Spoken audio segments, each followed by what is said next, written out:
Bonsoir. Hello. Oh, wait, hold on. I forgot. Oh. Oh, what the? Okay. Now we're good. But I didn't realize the other one was so big. Actually, am I the right size? I think I am. Yeah, I am. Huh. Well, that's interesting. Hi, welcome in, everybody. Hello, Kata. Well, congratulations on being first. And hello, Elsie. Welcome in as well. Thank you for picking up your daily coins, everybody. You know, I was going to go over some gaming news, but I feel like I should wait until a little later. Maybe when we take a break or something like that. So actually, I'll put this away for now. Also, some of you might notice the bottom text on the text on the bottom of the screen. My favorite webtoon just finished. Oh, hi, Karina. Welcome in. My favorite webtoon just finished. I just finished reading the finale. It was so good. Ah! Why would you do that? Why mid-sentence? Okay. What was I saying? It was so beautiful. It was such a beautiful ending. Oh my, I'm so happy. If you're gonna binge a webcomic, I recommend this one. And I say this because two things. Number one is that Webtoon now does this thing where after a Webtoon finishes, it's then put it into the vault. And if you want to read it, you have to pay coins or whatever in order to read the whole thing or one episode at a time. And it's like, oh, now I got to grind out coins and stuff to read my free webcomics. Whereas if a webcomic is currently still releasing, which it still has a couple extra episodes to release, if it's still releasing, you could just binge the whole thing. You could just read all of that in like 1 or 2 sittings if you're crazy like me. I didn't. I've been following it for weeks, week after week for maybe like 2-3 years now. And every single week, I'm never disappointed. It's just that good. I'm very, very happy with it. It's like, it tickles every single fancy that I love about isekais, and it's my guilty pleasure. Isekais are my guilty pleasure. Finish Act 2. Thanks, Murdoch. Hello, welcome in, by the way. I'm starting into Tears on a Withered Flower. I have not heard of this one. Now, I only recommend this because it's on a webtoon. Webtoon at least allows you to binge things. I started using TappyToon to read one specific webtoon I also like because I'm trying to catch up with it. But instead of allowing me to just jump into the middle of the damn thing because it's still ongoing, it makes you have to read from the very beginning. And so now I'm committed into the long run, I guess, because how it works is that the first 3 episodes are free. And then after that, every episode after that is you get 3 free episodes on the house after that. So 6 episodes total, right? 6 chapters, whatever you want to call them for the webtoon. And then after that, every single one, if you want to unlock it, is 24 hours later. So you have to wait 24 hours to unlock the next free chapter, so that you have to come back every single day, just like that. And when there are over 200 chapters, it means that I'm going to be here for a while in order to read the entirety of the webtoon I wanted to catch up with. And that one's called Skeleton Soldier Failed to Defend the Dungeon. Some of you might have heard me rant about this one before because I liked it as well. It starts off really, really good and has a really fun time up until a certain point where things stop making as much sense. But maybe that's because I read the fan translations, which are kind of bad. And so this time around, I'm sticking with the official translation, which is good. It's a good translation. I like it a lot. That being said, though, TappyToon is so stingy. They really, really want you to buy the coins. Webtoon also wants you to buy the coins, but they're not as stingy about it. The Greatest Estate Developer, that's right, Worker. It's an isekai webtoon. It's my favorite one because every single week it never fails to make me smile or laugh, or just think that, man, that was a damn good chapter. And it just finished. The finale came out today, and it's so beautiful. It's so good. I'm so happy. Ah, I really didn't know how it was gonna work out in the end. But yeah, that's just my recommendation. Read it now. You have like a couple weeks or so, 2 or 3 weeks, I think. They still have like 5 more episodes to release for extra episodes. But yeah, if you want to read the whole thing for free without having to go through a weird fan translation site and you get the official translation through Webtoon, go on Webtoon, read the whole thing. Nice, I'm glad. Yeah. So yeah, that's just my little rant. That's my little thing on for today. I was gonna do other news, but people aren't here yet. So I'm just gonna go and play some Silksong until a little later, and then I'll take a break and go over some gaming news is my plan. That's the idea anyway. But I hope your Wednesdays are going well. Today's been a kind of a funky little day for me. Have to leave a lurk for this one while I play this game, so have fun? Yeah, of course. Have a good one, Worker. The people shall not be spoiled.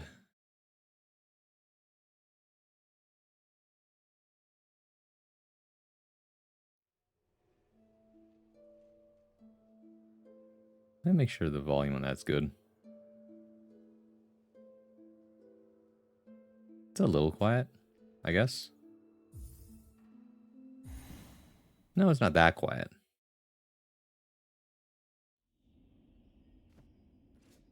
Very nice.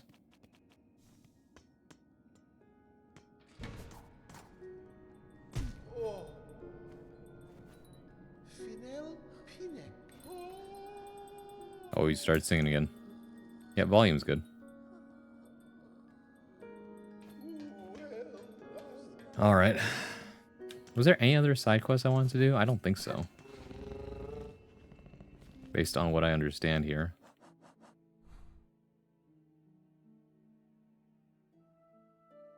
We even went through all the putrefied ducks, which was like impossible to find in the first place, but anyways.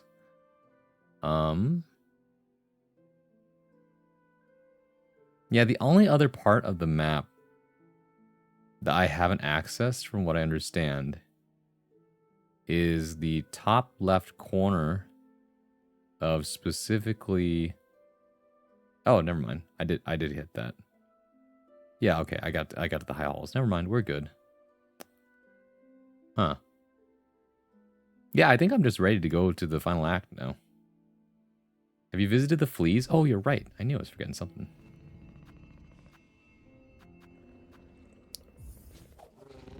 We gotta go visit the fleas. You know, I was rewatching the VODs for Silksong to make sure that the quality was okay. And I realized that half this game is very, very dark. It's very hard to see anything. Even in the VODs. Ow. Ow.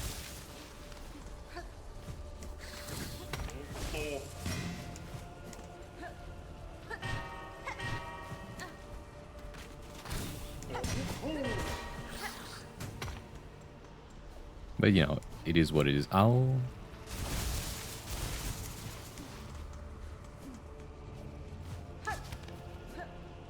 Oh.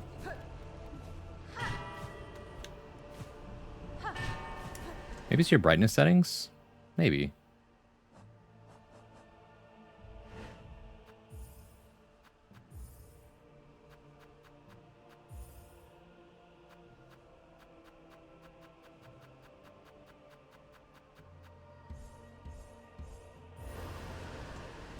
How's that? Is that a better viewing experience for everybody? I'm not really sure. It's like incredibly bright for me. Maybe a little too much, actually.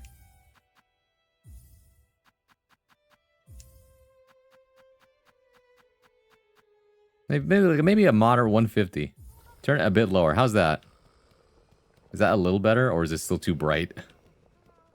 It's kind of hard to tell from my end. I'm looking at the preview. 125? You might be right.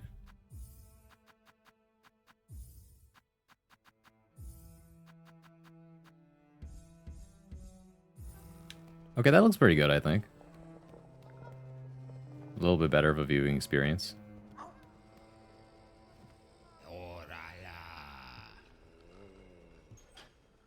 That's better? Okay, cool. Oh, baby flea.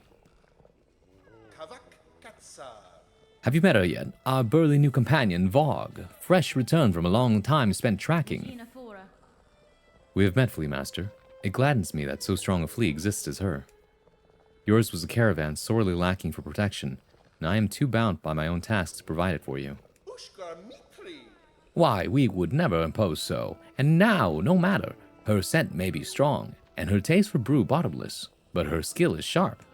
If predators draw close, her talents will provide much confidence to our caravan.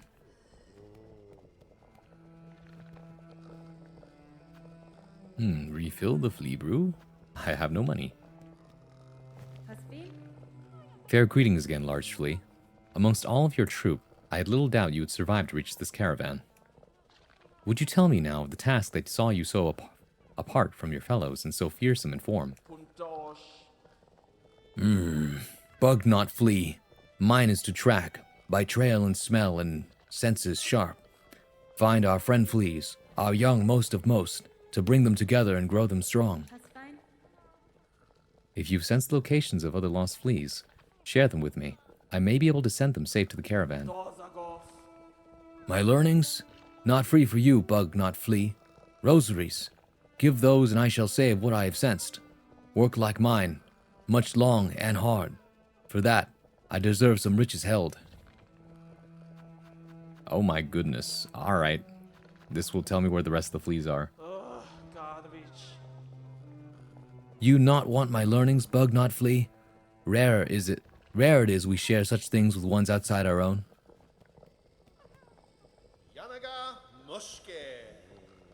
Here we shall remain for a time, Miss Hornet, and pray that more lost fleas find their way to us. What others I encounter, I shall send your way, Flea Master. What's good, Emblem? The usual. I will be taking a break sometime in the middle of all this to, go over some of the gaming news that has happened. You know, Caitlyn trailer dropped, Bravo's Aether 2 workshop announced. You know, big stuff's happening. I was right on my guess for upcoming characters. I think you and many other people were. For sure.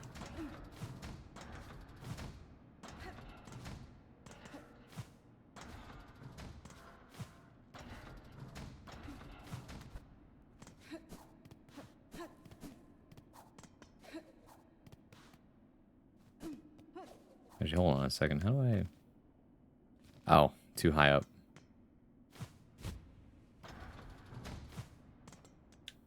we go. Upcoming characters? Yeah, for 2x KO.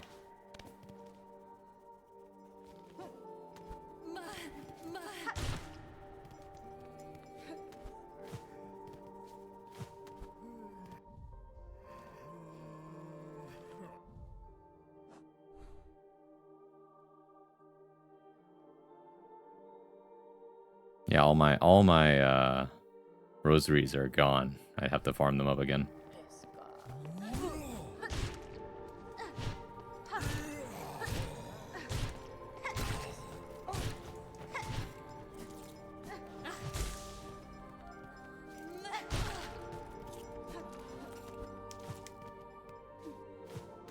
They showed alright. That was just Caitlyn. I meant for Faye. Oh, my bad. It was just Caitlyn, though, is what I was talking about.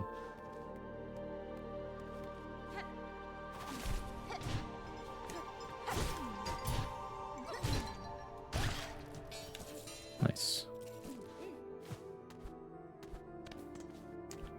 The Citadel OST. Hey, hi, X Digital. How are you? Good to see you.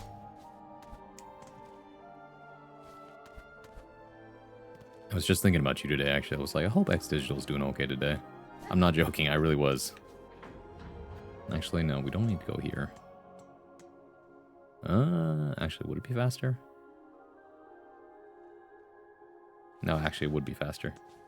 I'm flattered. Yeah. Oh, right. There actually, I think there was a side quest ahead I didn't do yet.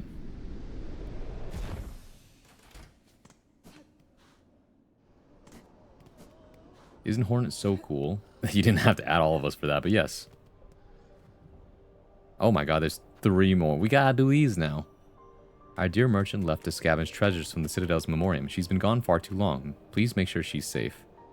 Attend this sentinel's request, Hunter in Red. Meet in Halls High, the chamber of its fellows. The way shall be marked. Hi, Kinji Cat. Welcome in. Hope you're all well as well. Oh, my bad. All good. The Wailing Mother. Horrible cries have been heard from that prison beside the Citadel. What profanities must be happening within to cause such awful sound? Okay, well. Let's go do all the side quests real quick.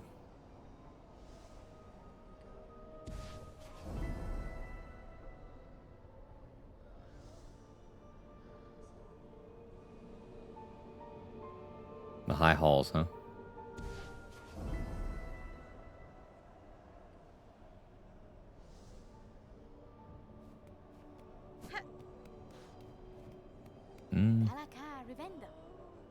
All of these marvelous healing supplies. Surely they, at least, are some proof of the Citadel's holy nature. Alright. Alright, let's see. I have to go to the prison and search the tracks. Citadel's memoriam. Where's the memoriam? Up. Okay, this way. Let's go there first.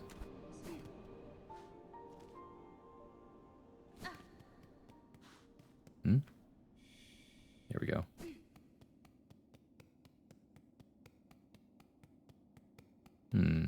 Rather quiet in these halls. Ow.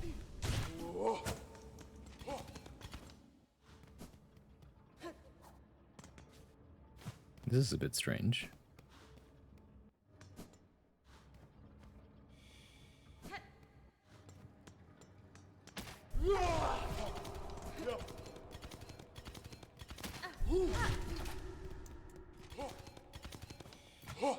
Wah! Hi, Grix. I'm procrastinating sleep, but I may fall asleep, so we will see, Bron Bron. Thank you, Grix. Thank you for stopping by. Appreciate it. Thank you for choosing me as your audio choice on this fine night. Up, it says. Okay, interesting. Oral Chambers. I'm actually chasing after the wrong person, but this is interesting. I'm chasing after a completely different side quest. The content never stops. Ah. Hello, Fever. Thank you for the daily coin pickup. I'm coining it. Thank you for picking up your daily coin, Grixt. I am here, Gilded One. I had thought I was answering your summons as a friend, or at least an ally. But now that we stand together in this place, I can sense your intent. You mean to raise your blades against me? Am I your enemy then? The defense of the sacred citadel and the voices that fulfill it is the eternal duty of the sentinels. Termination is the necessary fate of all those enthralled by the whispering silk. You believe me haunted, a slave to the pale threads. I think you are more perceptive than that. My silk is my own, as is my will. Unsure is the sentinel, but both haunted and innocent you seem. With regret, this sentinel must detest the strength of your will. Holy. It was a bait. Okay. Holy.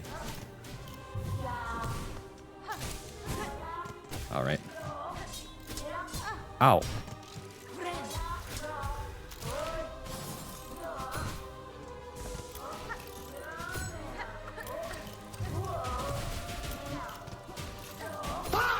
Ah! Oh, hi, Chim. What's up? Good to see you.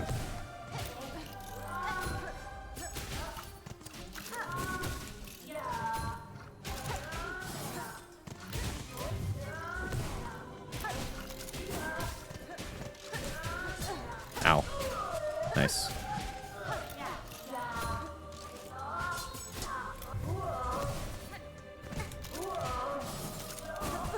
Ow.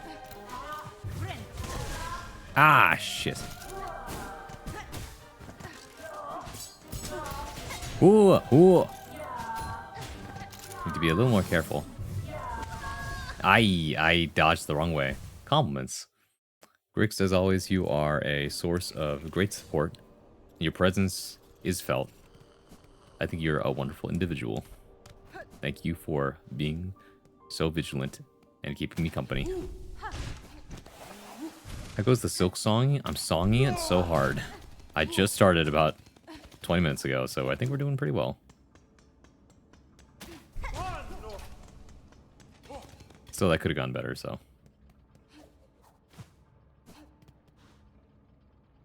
I forget that's the thing. All good. So vigilant to keep you company. Yes, you are. Ah, god dang it.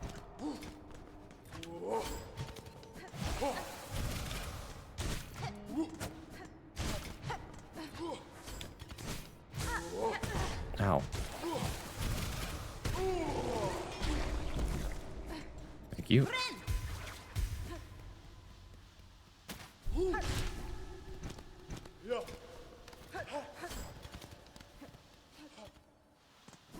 I'm a ride or die type bitch? Of course, understandable.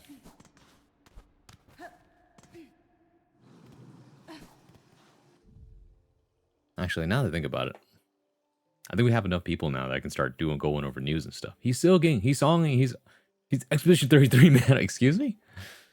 Hello, Dervling. Hey, that's not true though. The Steam Wars? Actually, I didn't go over the who won the Steam Wars, did I? We can also go over that too. But, few things. Ah! Why?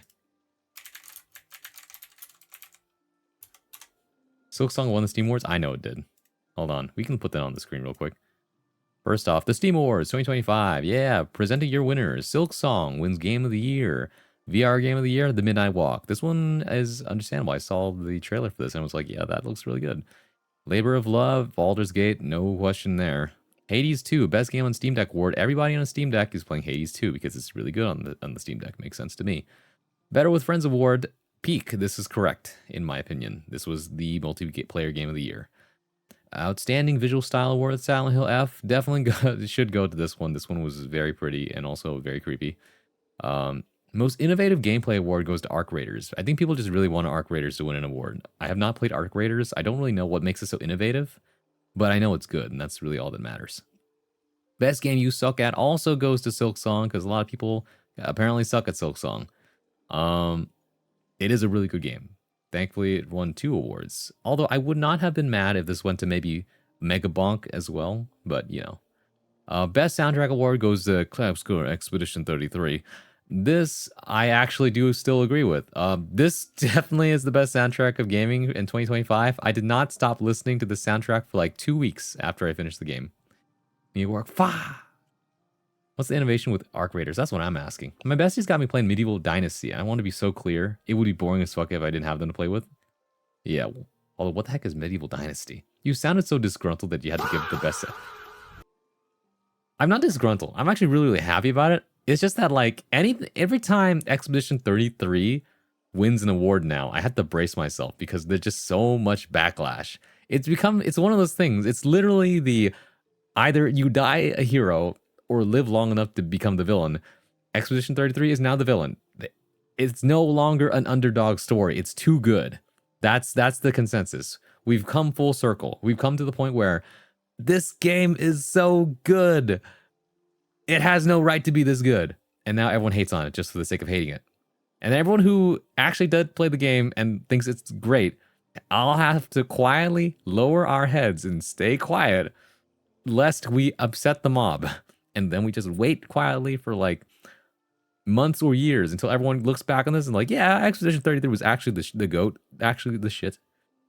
But you know, it's the monoculture. Exactly. It's on Steam. It is on Steam. People are so miserable by that game. People have not even played the game and they're hating on it. It's one of those things. But you know, we go back to the argument of like, I don't have to watch anime to hate it. I don't have to read a book in order to know it's trash, etc. Right? Okay.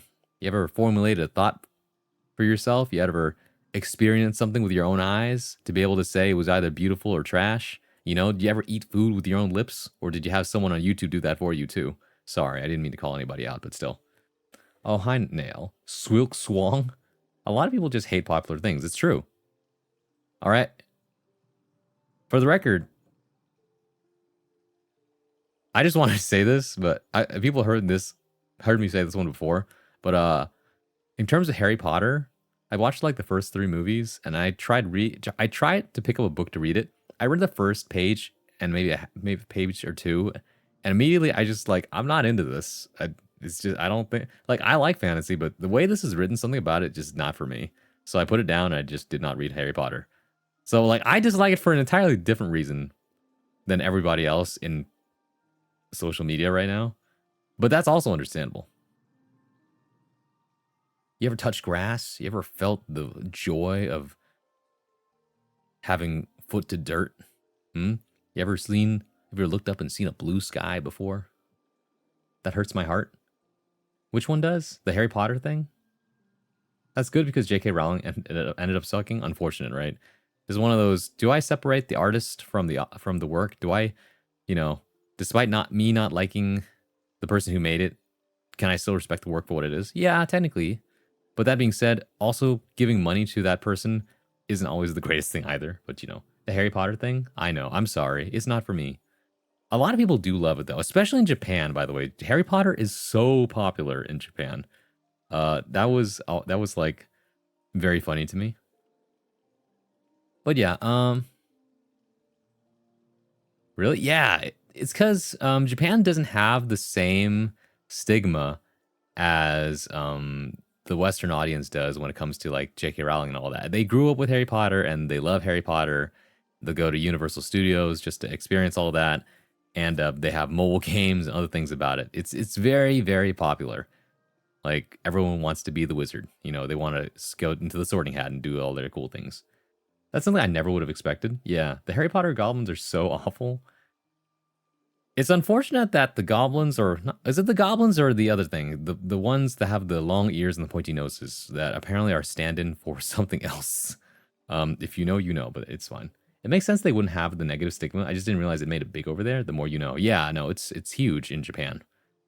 I remember when I first came to Japan in 2023, there were like animated billboards all over the place advertising the new Harry Potter mobile game over there. It sure is something. But yeah, honestly, so what can I say? I think everyone that worked on Harry Potter for the movies and all that is pretty cool. I think the movies themselves are great. I think the story at some point gets a little convoluted, maybe. I'm not really sure, because I try keeping up with it. but it didn't quite work out. And then when it just came to the books, I recognize that the books are written quite well, but just something about it did not interest me for some reason. I never got into Harry Potter. It's neither did I. My family and all my friends at the time back in the 2000s were all over Harry Potter. Everybody owned all the books. And I was like, cool, good for you. But I guess I just never hopped on the bandwagon. I didn't get into it. And even when I did try to get into it, it just didn't hold my attention. I think that was the thing, right? What was I doing instead? I was reading things like in the YA lit section. I was reading Artemis Fowl, Geronimo Stilton, a little bit of the Magic Tree House. Okay, I'm actually more than that. I read a decent amount of the Magic Tree House books. I couldn't tell you anything that happens other than like maybe they meet Merlin and they meet like Da Vinci and stuff, but otherwise it's all kind of a blur. I read the books over 10 times and watched all the movies over 8. Congratulations, you are a very big Harry Potter fan. By the way, Grix, what house do you think? Someone made me take the Harry Potter house quiz. I want you to take a guess as to what house I was assigned to. Millennial? Am I a millennial? The Stormlight Archive? Oh yeah, that's right. Someone told me I should. Everyone keeps telling me you need to read more Brandon Sanderson books, and I did actually try to get. I did read a good snippet of a one shot. I don't remember what it was called though. It was like you breathe colors. That was the whole concept of that one. I'm low. Hold on, all good. I was reading Percy Jackson. That one was good. I didn't get to read that one. I did watch the movie though, but everyone says the movie was not the greatest representation of the books, and I believe them. How do I know this? Because they did a transition in the movie where like we're going to Hades, and then they transition to Highway to Hell, the music, and then they're on the road, and they're going to Las Vegas. I'm like, I cannot make this shit up. No, Bron, you should read older books. You think? I read Mistborn a bit ago. I see. I gotta read Stormlight Archive. All right. Brandon Sanderson is an insane writer. Brother writes so much and never misses. I know. He has so many books. That chap from Canada, you're right. And the thing is, I've watched some of the YouTube videos where he does like the lectures in college. And he was very intelligent and very funny. He knows what he's doing. He definitely understands what makes something good and how to keep doing that. Right? Even then, even with all my knowledge of what makes something good, I can't necessarily make something good all the time unless I am in practice, right? You give off Hufflepuff energy, but I think you might actually be Ravenclaw. I'm Slytherin. You know what the funniest thing is? I took that test, and they gave me Gryffindor. And the person who made me take the test, by the way, I believe they were Slytherin. It was so funny. Because like they got so, it's like, no way you got Gryffindor. I wanted Gryffindor. How did you get it? Interesting. That's what I said. I was like, I don't know. I just took the quiz. But once again, this is another one of those horoscope things where people get really, really confused. It's like how I seem to be unlabelable. I'm undefinable by labels, because people try to guess my zodiac and they're like, oh, you're so calm all the time. You must be some kind of water sign. You must be some air sign. And I tell them, oh, I'm a Sagittarius. So if you're a fire sign, and then they think about it for 2 seconds, they're like, yeah, I see that. Actually, yeah, you're so right. I love that. I'm actually surprised. I mean, it probably had to do with the fact that all of the questions were like, would you ever leave a friend behind? I was like, hell no. I'm born with the heart of a shonen anime protag, as embarrassing as that sounds. I learned all my powerful lessons from like watching anime growing up, you know, and also just watching kids' cartoons as well. You know, shout outs to Dragon Tales for really teaching me about morals and how to treat other children. I'm a Scorpio Slytherin. I have a snake Patronus. Would you ever own a pet snake, Rixt? Movie was dog shit, but kind of fun. I watched all his lectures. They're so smart. You ever just wanted to write something? I did recently start reading the Expanse series. It's been fun so far. You know, it's a slept-on book that, I don't know. You know, I don't even know. I liked it, but I just don't know if it's actually good or not. Let's see. What was it called? All right. Hold on. I found the name of the book, but I gotta... Yeah, it was this series. It's called The Divide. This was the cover of it. You know, and you know some like throwback stuff because this is Scholastic on it. Man, some of you, I don't know if you experienced the days of Scholastic, but that was like the brand name of books, and they were sponsoring everything. So much so that every so often there would be a Scholastic book fair at your local elementary/middle school. And in there, you would just see all these books and little knickknacks featuring all your favorite characters, all your favorite books. And it was great. I don't know why. It just tickled my fancy. They even sold those little sponge guys where, they're tiny little miniatures, but then you drop them in water and they expand. And then they get really gross after you leave them there for a week. Those book fairs hit. That's what I'm saying. Anyways, this series was really good. It was The Divide, Back to the Divide, and Divide, or Jinx on the Divide was the name of it. And it's essentially, it's an isekai. I didn't realize this until I was much, much older, and then I was thinking about books I liked, and I realized this is a fucking isekai. Kid gets warped into magical fantasy land, has to make his way out, but really likes science, so solves the problem of whatever's going on here on this side, and leaves bits and pieces of science for people to, discover in the magical world. He goes back to the Divide one day, because he's summoned there, to help solve more problems. And at this point, he's like, oh, I may have done irreparable damage to the economy by introducing the printing press. Whoops, etc., etc. Solves the problem, also has a love interest that, wishes he could stay and all that. And this is then touched on in the third book where, like, Jinx on the Divide, there's now an evil book that's trying to, like, ruin everything.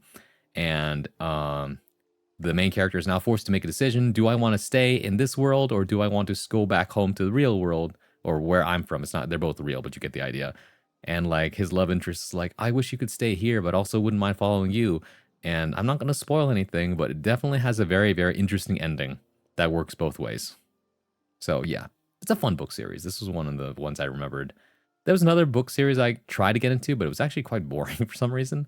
I didn't read Pendragon. Oh, but I will say the Inkheart trilogy by Cornelia Funk was really good. If I had to pick one of my favorite authors growing up, it was definitely Cornelia Funk.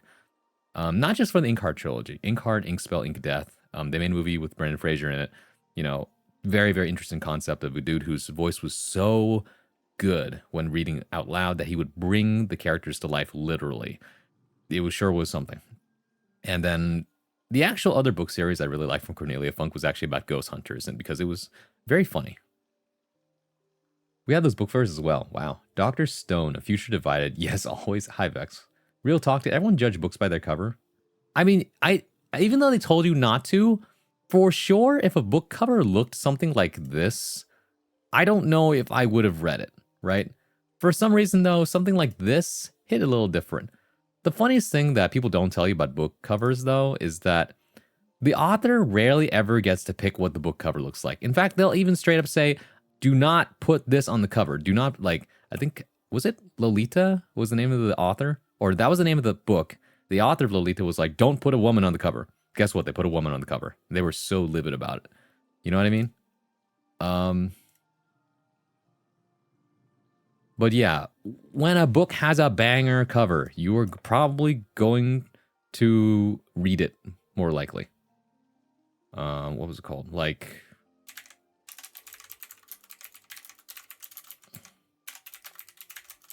I think this was a big one everyone wanted to read. Yeah. Or something like that.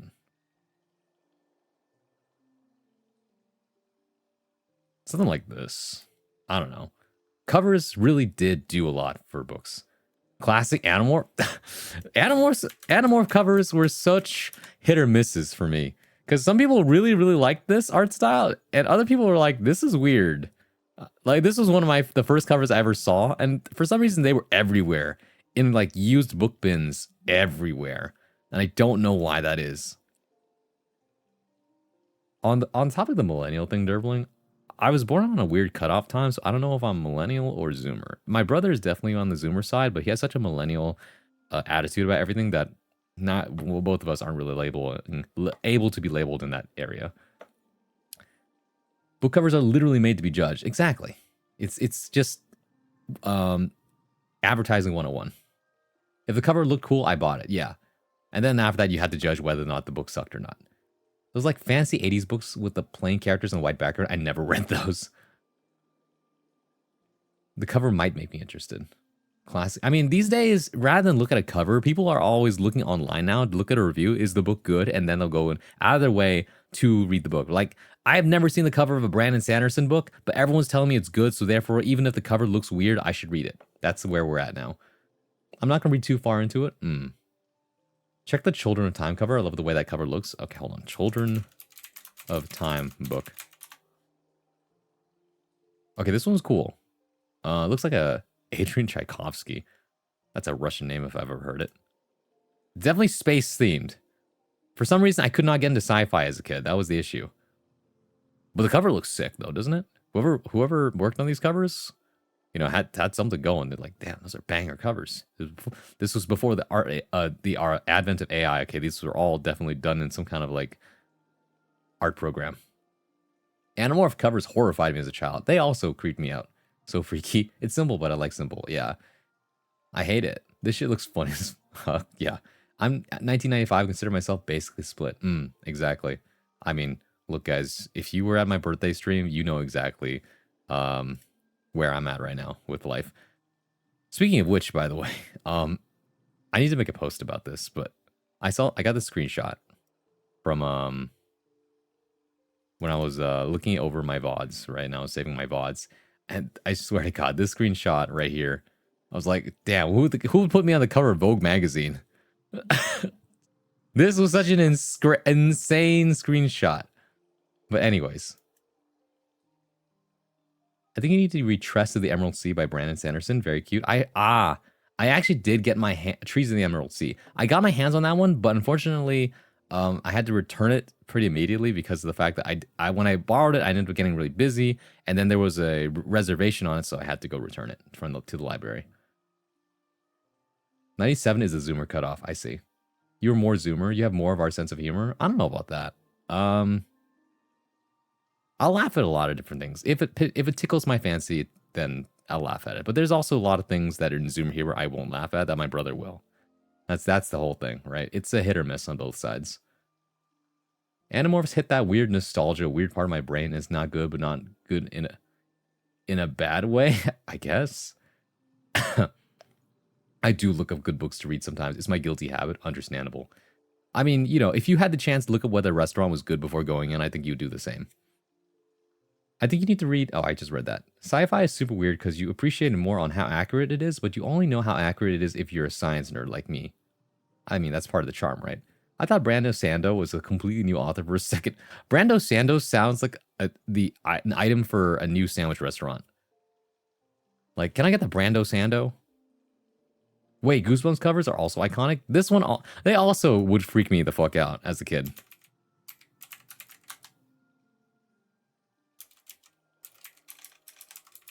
I mean, like, the classic ones, not the newer ones. So, like, this stuff, oh my goodness. This stuff creeped me the heck out. Every time I saw this on the shelf, I would try to, like, not look at it and just sneak my way past the shelves. Because, good lord, it would give me nightmares, and I didn't even read the books. There's actually only one Goosebumps book I read because someone gifted it to me for my birthday, and I was like, okay, I feel obligated to read this now. I read that and was like, it was really, really interesting as a concept. But also, like, I would not want to read it again. That's the kind of book that Goosebumps is. I also watched some of the TV show and the movie that came out on specifically Cartoon Network. Yeah, no, those are really scary, but also really, really intriguing. Goosebumps is really good at giving concepts that are very, very interesting premises, but also freaking you the fuck out. I feel like for fantasy, I can get away with just finding a book and reading it, but for nonfiction, I kind of want something pre-vetted because presumably it's real. Yeah, it's a toss-up, right? Whenever you pick up a nonfiction book, whether or not it's going to be good or not. Ooh. Dude, I couldn't look at those covers as a kid. Neither could I. Dude, what is that? I spoiled the mystery novel for myself because I want to see a synopsis on it. The Google AI thing has spoiled the main twist. No, I hate you, Google AI. Night of the Living Dummy altered my brain chemistry in a negative way as a child. Yeesh. I can't do creepy shit. Neither do I. Neither can I. Chef the Demigod. Hello. Goosebumps. This takes me back. I used to read these in elementary. Yep.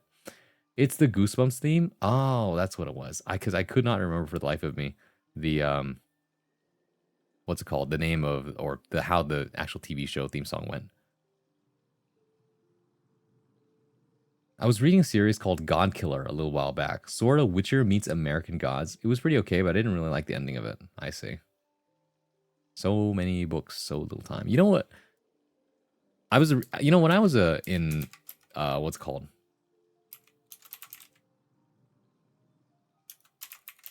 I think I spelled that wrong. When I was a kid in elementary school, my reading level was way too high, and I didn't feel like reading any of the other stuff. So I was reading a weird collection of YA lit and then these older covers. Like I read a decent amount of the Hardy Boys for some reason. Like whatever these books, yeah, with this specific art. And it was very much like watching hard-boiled 80s, 60s, 80s action flicks with like the characters also in that same kind of written way. And it was fun. I don't know why, but it was just super fun. And then I balanced it out by reading these ones, which also had really good covers, actually. I really liked the way these covers looked. Like, because it looked like a window into the story. And it helped that the books were really funny. A book I think you'd like is Kiara and the Sun by Kazuo Ishiguro. I have read Kazuo Ishiguro, actually. Specifically, let's see, there's a good collection of these. I've read The Buried Giant, but I know that Clara and the Sun and the other ones are all very good as well. I never got around to reading them. Very good fantasy writer, for sure. I literally just had a goosebumps suppressed memory of the haunted mask come back. Holy shit, I feel ill. It's hitting like Return the Slab. Oh, jeez, man. Do what you gotta do. You remember Animorphs? Of course, everyone. We just went over that, actually. We looked at Animorphs covers earlier. Flexing vocab in school because I read too many books and learned too many words via context clues. Like, I read Heidi as a kid. Like, and I'm talking like, it didn't even have anything on the cover. It was just a plain old pink cover with just text on it. But I really liked the story, actually. It was very heartwarming. I had to do a book report in grade 6 on Ready Player One. I have no idea why they let the teacher use that book for a book report. I think they thought because it was about video games that kids would read it. I don't know if it was actually appropriate for kids to read. Had a college level reading level in 5th grade. Oof. What were you reading in 5th grade?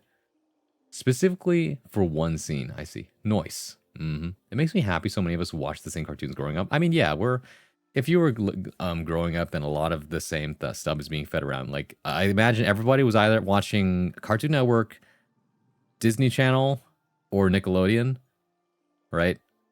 Or some people were on Boomerang, actually. They were watching reruns of old cartoons. One of those. Either that, or you didn't have, at some point, I didn't have a satellite TV or whatever it was called at the time. So instead, you had to rely on like the public channels, and you were watching like Kids WB or something like that, right? And you're like, dang, this show rocks. This is how a lot of people ended up experiencing One Piece for the first time with a 4Kids dub. This is how people watched The Batman, right? How people got into like maybe Teen Titans. No, not Teen Titans. I forgot that was on Cartoon Network specifically. Or Static Shock. No, that was also Cartoon Network. Never mind. No, wait. I think they were on both, weren't they? I don't remember. Shaolin Showdown. No. Actually, there was a lot of shows on Kids WB ended up being poured into Cartoon Network later and then having reruns over there. So it was very interesting. Avatar, Teen Titans, yeah. SpongeBob, Cartoon Network, yeah. Dude, Avatar slapped. True. Entire chapter dedicated to the main character gooning that should not have been in the school library. That must have changed your brain chemistry growing up. Oh my god. Kids WB slaps back in the day. The Static Shock was... Okay, Static Shock was WB. That's what I thought. And that was a good show, too. Although, how do I put this? I'm not gonna lie. We're all grown-ups in the room now. We are all able to say that there were certain cartoon shows that were definitely implanting perverse thoughts in children. Like, in retrospect. Like, the growing up mind saw certain things, altered the brain chemistry, and now growing up, you're like, I have a thing for this now, and I don't know why. And then you go back and watch these cartoons, and you're like, I know why I have a thing for this now. Absolutely. It's just, especially Totally Spies. Okay, can we acknowledge that real quick? Everyone knows this because people have been compiling notes on this, and they said, "Here's a list of all the things that they put into this show." That in retrospect, you're like, "Holy shit, man!" Me with glasses. Hello, nurse. Shoutouts to the Warner Brothers with plus Heidi. Oh my god. Totally Spies and have to crawl in the ice so it doesn't break. Anyways, like, oh my god. Whew. By the way, a lot of people don't know about it, but there's also the other show that studio made, which was apparently a French studio. That was also, it was called Marvin Mystery, which also had the same similar type of thing going on, except it was more supernatural and a little more bit more gross. So yeah, that they just kept doing their thing. There was also a different channel, a spin-off of Nickelodeon, I think that was called specifically Nicktoons, where a lot of people watched Kappa Mikey for the first time. And shout outs to people who know who Kappa Mikey is, because that show was great. I used to watch Holy Spies and thought it was just very cartoony. It is very cartoony. Like, if you had a pure mind, you would watch and think to yourself, wow, this show is very fun to watch. It's very like, didn't they like live in California or something? Or was it either that or was like some kind of nice school in New York? I don't remember. One of those metropolitan cities that make you feel glamorous just looking at them. Either way, though, if you were a sensitive child, though, growing up with hormones, and you were watching these shows, though, you were thinking things a little differently. Your brain was being reformatted. That's all I gotta say. I did not watch mainstream shows, it seems. No, that's fine. That's fine. Depends on which shows you consider mainstream. Like, SpongeBob was mainstream, right? I don't know. I think they do. Maybe. My fixation of redheads came from Asuka from Evangelion. Okay, also people who watch anime growing up also ended up having your brain chemistry rewritten a little bit. Because now you're just like, yeah, anime aesthetic, really good. Anything that looks like too Western, you're just like, I don't know. Right? It depends on your taste. Your taste is very much dictated by a lot of different things in your surroundings in an immediate environment. Jesse and James from Pokemon changed me. Honestly, they probably changed you for the better. Those two were amazing. Fabulous, even. Ron might have been weak. The Kim Possible mid-riff not projecting. Okay, the Kim Possible mid-riff was good, though. That being said, though, it's not my thing. But it was in good taste. I was lucky enough to watch cartoons that came out before I was even born. Yeah. Shoutouts to the classics, You ever watch Yu Yu Hakusho? Hell yeah. Also, the English dub for Yu Yu Hakusho is another one of those dubs where, like, yeah, I would watch it again in a heartbeat because that shit was funny as fuck. That and the DBZ dub, those both were great. I wasn't allowed to watch SpongeBob, and to this day, I don't really know shit about it and don't care to, and that's fine. You're not missing out on much, but people will continually make references to it because it was actually a pretty funny show. That being said, though, I think the quality of SpongeBob has changed over the years. The humor is no longer for us as older folk. It's more geared towards the younger. But even now, there are certain jokes that still hit with the Zoomer audience, and I think that's fine too.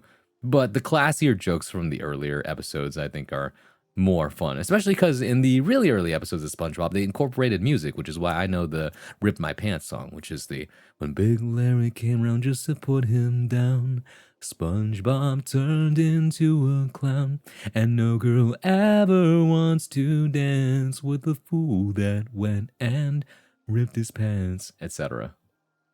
Oh, hi, Skyfer. Are you a fan of Initial D? Of course I'm a fan of Initial D. I even have a poster I bought a while ago at a convention for Initial D because I watched the entire first season of Initial D and it instantly teleported me back to the 90s. Even though I didn't live and grow up in that era, it gave me a glimpse as to the kind of culture that my parents were tapped into at the time.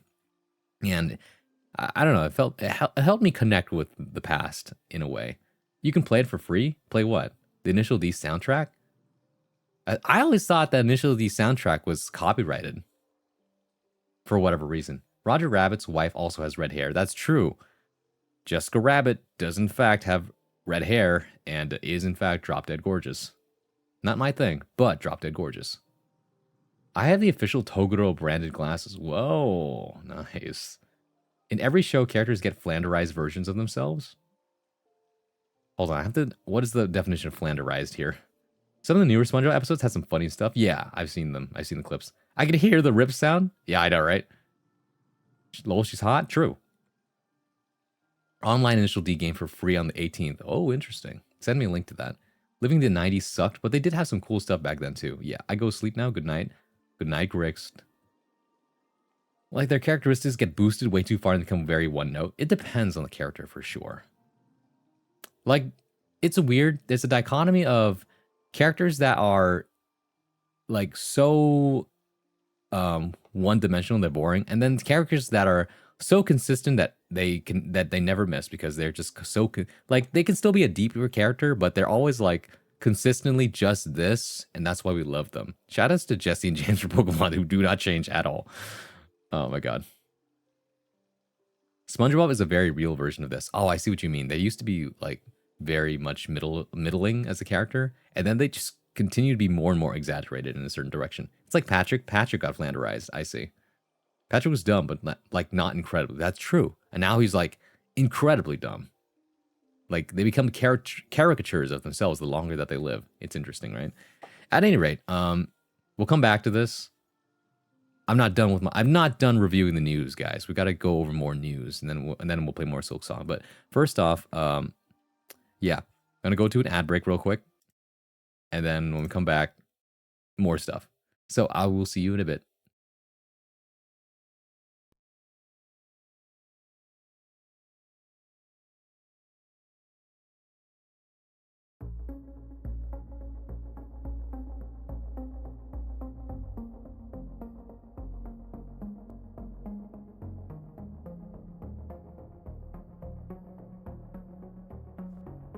You know, I thought that would be more chill. Let's try this then.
Yo, what is up?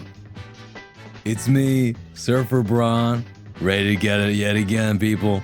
Did you miss me? So, sounds like y'all were talking about books. But while y'all were hitting the books, I was hitting the beach. Not gonna lie. Tide Pod more like Tide Pool. You're so right, Vex. Oh my god. Save complete. Ja, dude. Whoop-ha. Good to see you. Hope the laundry's going well. You gotta make sure you stay fresh. You gotta stay clean. You gotta smell your best. What can I say? But, check it. Looks like good old Braun Man left us some news. You know, y'all were looking over the Steam Awards. Outstanding Story-Rich Game Award. Yo, Dispatch, that bops, bro. Like, this game, especially love this guy. I didn't play the game yet, so I don't remember his name, but I like that guy. He's got a good vibe about him. Seymour's? Yo, what's up, Murdoch? Sit Back and Relax Award. This was a surprise, bruh.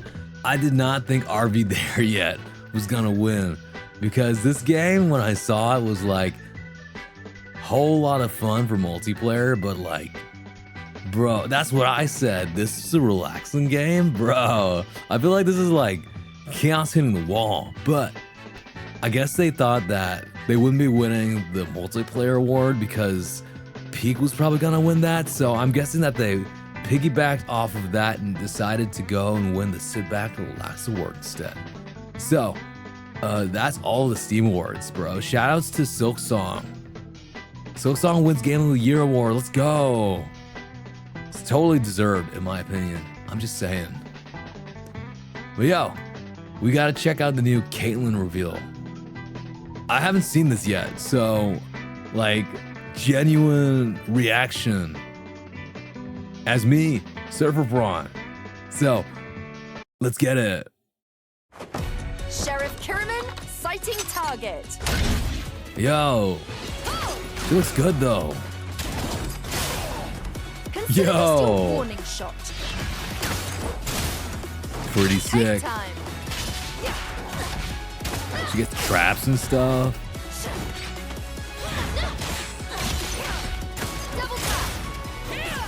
Yo, this is kind of sick though. Lined up. Yo, did you see that? She could like change the direction of the gun. Care to join me? Yo, we got trap setups. Not on my watch. One moment. Yo, just like the other video game she's from, where she gets to do the what's called the ult, right? Yo, shout out to Arcane. What is that? Yo. One clear shot. Oh, she gets costumes too? Cheers. Yo, she looks super good though. Case closed. Cool combos. Yo, juggling. Headshot. That's pretty sick, bro. Clever. And she can roll through projectiles. Nice try. Shall we? Like I said, I don't miss. Oh, it's so sick, bro. Yo. You can't avoid my sights. You know, I'm just saying, even a surfer bro like me could think like up class chick like her is super duper sick, bruh. Steam Awards needs friend slop category. They do have the friend slop category, Vex. Check it. Oh no, not that. Yo, where'd it go? Weird. Unless, nah, I probably just, yo, hold on. Steam Awards.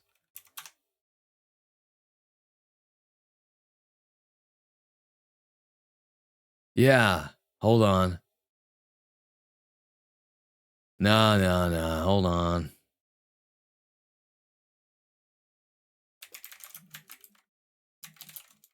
Does this work? Yo, I'm trying to try something right now.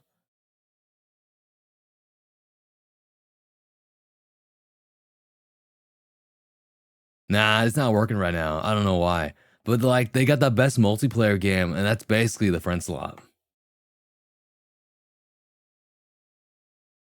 Kalen is so launcher from DNF dual coded, like it's like looking in a mirror. Yo, I think you might be on something, Fever. She ain't launcher?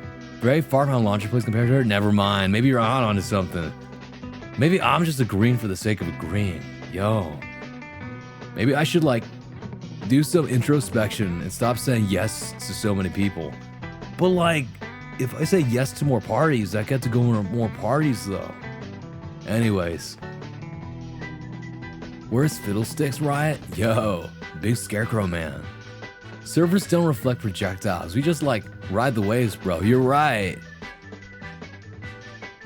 I do prefer a different kind of character myself, but it was pretty cool. Surfer who's afraid of making waves? That's like deep, man. Yo. You're right, though. You should be living life like a splash. That's the real stuff, huh? Because she can actually, like, moor the gun around. You're right. I didn't know she had Aegis Reflector. Yo. Yeah, she got the Aegis Reflector from Street Fighter. That's what it was. But yeah. Let's see. What else? Oh, yeah. Yo, check this out. I saw this news and I was like, yo, I gotta share this with everybody. Steam release, 100% slept on, $4 Beyblade roguelike deck builder type beat that came out a month ago. So, look at that. Check this out. This is just a 12-second clip, but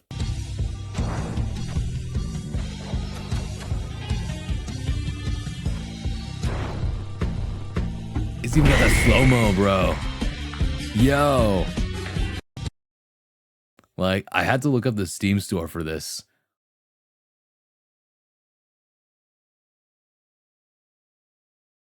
What was it called?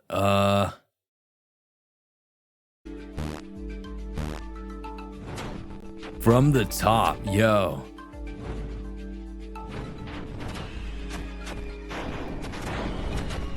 Yo. Look at the flames and stuff coming off, bro. I bookmarked this, gonna pick it up later. Yeah. Smash Bros. Sound effects. I think so, man.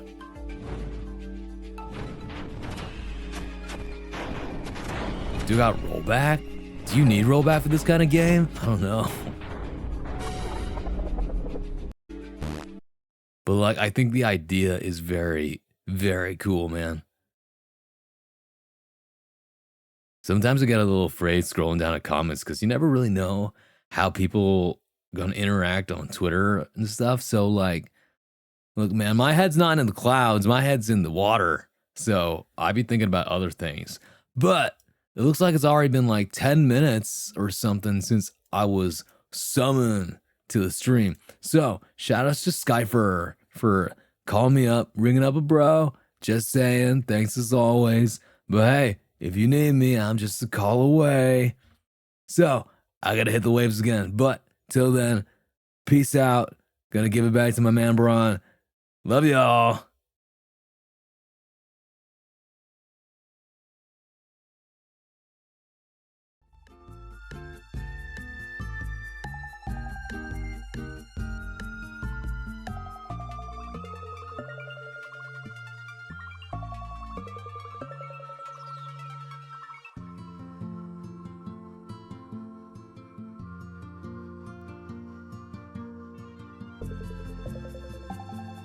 Okay, well, that was fun.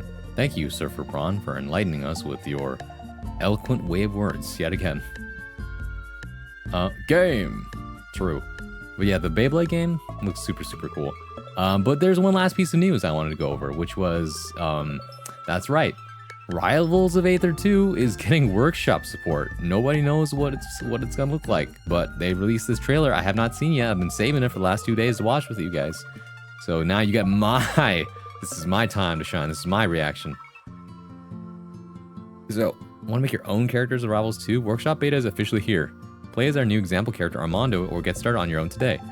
This is the biggest engineering undertaking we've done on the game so far, and the first time I saw Armando playable, it kind of blew my mind. I'm hopeful that we can grow the modding scene into something special, just like with the first Rivals of Aether. Everyone's waiting for Soul Bad Guy to be added to this game, so... What do you think of Lorena? Super, super cool character. Everything is a command grab, and I think that's so funny. So anyways, let's see what we got going on here. In the beginning, Rivals of Aether 2 was created. This made a lot of people very angry and was widely regarded as a bad move. Raster, Crag, whatever this is, Claren. What kind of monsters would create characters like these? Oh, but what if Can't wait for Sans. You're so could right. make your own? We're putting the power of creation in your extreme I can't believe that talented they're hands. actually adding With Workshop to this. The Rivals of Aether 2 This is a 3D Workshop game. Beta. Just go here, download this, unzip that, read this page, get this program, get that program, and boom, you're in the driver's seat. Did we mention this is a beta?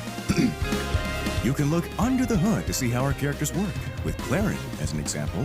Wow. Or you can take a look at our shiny new example character, Armando! Wow. He's such a The little... Reaper of Souls, Oh. fifth horseman of the Aether Apocalypse. Oh, okay. The strangely mostly a circle, yet still somehow furry. Okay. Orb of destruction. OC characters be like, holy, the hell is this? He's so huge though, he really is. At least, this is basically what Kirby looks like if you were proportioned like a human being, which is kind of crazy. Is this Fox? No, I don't think so. Workshop Beta available now. Check out our starter character and get cooking. That's crazy. Also, I think, is that a Hitchhiker's Guide to the Universe reference or no, I don't remember what book it is. I don't remember what thing it is, but it's like, in the beginning, the universe was created and that made a lot of people mad. I think those were the beginning words of it. But yeah. Hi, Braun. Welcome back. I love you just as much. I just understand Surfer Braun on a particular wavelength because of the Californianess. I understand. I've been there. So, I understand. Yep, Hitchhikers? Okay. It's not just client side. There has to be some sort of vetting where people are just about to make this into a kink fighter. I think it is through the Steam Workshop or whatever it's called, right? So it does have to be approved on Workshop first before anybody else can download it, right? If you want to make it public. So there is some vetting to it. It's just, I'm assuming it's going to work the same way for the original Rivals of Aether 1.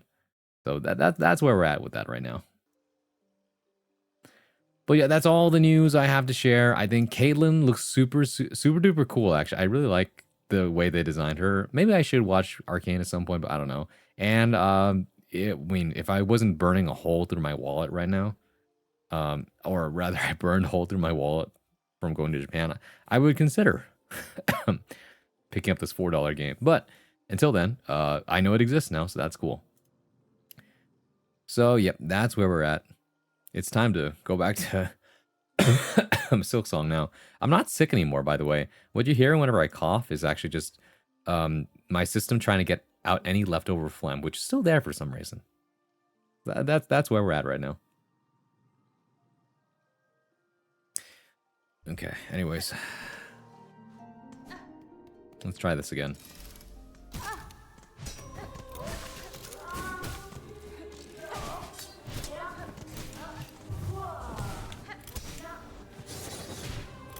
She's got a counter too.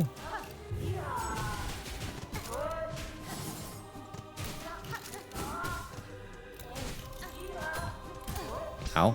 Oh. Oh. Did you know you can pause the game when you're playing? Well, hello, Braska. Thank you for raiding with a party of 6. Welcome in, Raiders. Hello, my name is Braun Swam, Honor Day Bard at your service, your one-stop shop for poetry, performance, and pleasantries. When I'm not playing fighting games, you can usually find me reading, writing, and sometimes I might even sing you a song. But hey, welcome in. Hope you had a great time doing makers and crafting. What sort of cool things did you get from... I think you went to PAX West, is that it? Well, yeah. Oh, no, sorry, not PAX. It was MagFest. Thank you. There it is, the MagFest raid right there. Welcome, Nebraska. Hello, Fruitcake Pie. Good to see you again. Taripe, good to see you again. But yeah, Raiders, if you gotta go, you gotta go. Please do get some rest. Otherwise, feel free to stick around. Now y'all know where to find me. And Luke Hare. Hello, welcome in. I was doing a Pikmin cross-stitch. Oh, how cute. I'd love to see pictures on social media. Also, save complete. Here's my 2 cents. Where? Where are they? Aw, yeah. Alright, anyways, I'm playing Silksong. They pronounced it right. Lucare? Yeah. I took a random guess. The English major in me came out. Not bad at all, huh? I've had it pronounced as leukemia, but there's an R right there. Who would name themselves leukemia? That's kind of crazy. It's actually the first cross-stitch I've ever done, which means that it was taking too long and I wasn't able to finish it this stream. That's understandable. I once did a whole crocheting project on stream, and that took forever. My 2 cents joke was because of the coin pickup. Oh, you're right. I didn't realize that you picked up a coin earlier. Congratulations on your daily coin pickup. Technically, it's... Oh, I guess... No, you have 2 coins now, so you have 2 cents. Wow. I showed off all the pictures I took and stickers I bought. It was a nice time. Yeah. That was me the other day when I came back from Japan. Also, thank you for the daily coin pickup, Fruitcake Pie. But, what was I gonna say? It does nothing, Lucare. Or, I don't know, do you prefer Luke for short? But it does nothing. It doesn't do anything. You're just... The 250 points are gone. Ow, I don't know why. People told me, like, let me waste my points, so I gave them this, and I still don't understand why people... Lou works? Okay, Lou. And Lou, thank you for the follow as well. I appreciate that. I'm only gonna make more sense from here on. That's true. Oh, you're making more sense? No, make it make sense. You are making sense, actually. But yeah, Brask, I totally get it. I came back from Japan like 2 weeks ago, and it took me 2 full days of streaming to talk about every single thing I did. It was a lot. But yeah, thank you for the raid. I appreciate that. I make perfect sense now. Yeah. Oh my goodness. The puns. Oh my, I forgot what I was doing for a second. Oh, shit.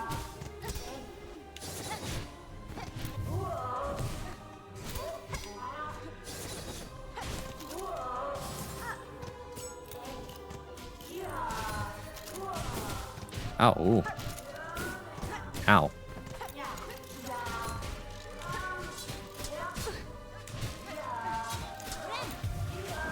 Oh, that was close. Nice. Just like clockwork. Oh, shit. Oh. Did I just deflect that?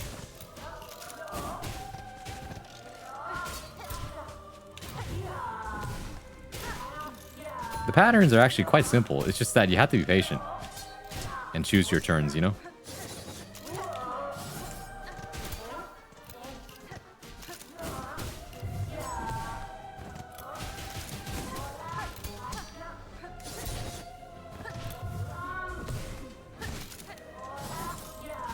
Oh, that's a new one.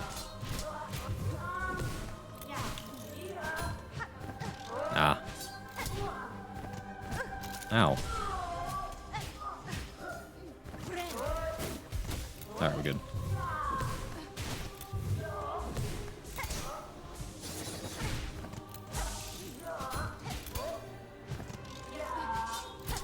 Oh, whoops. Ow, shit. Okay, we're good. Beautiful. Oh, ooh. What? Wow. Oh, hold on, hold on.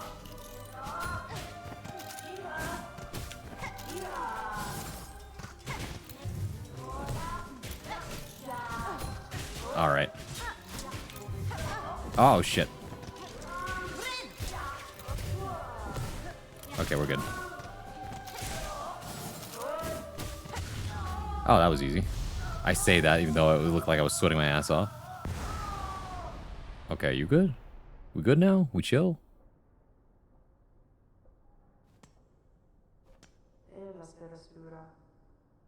Hi, Eva.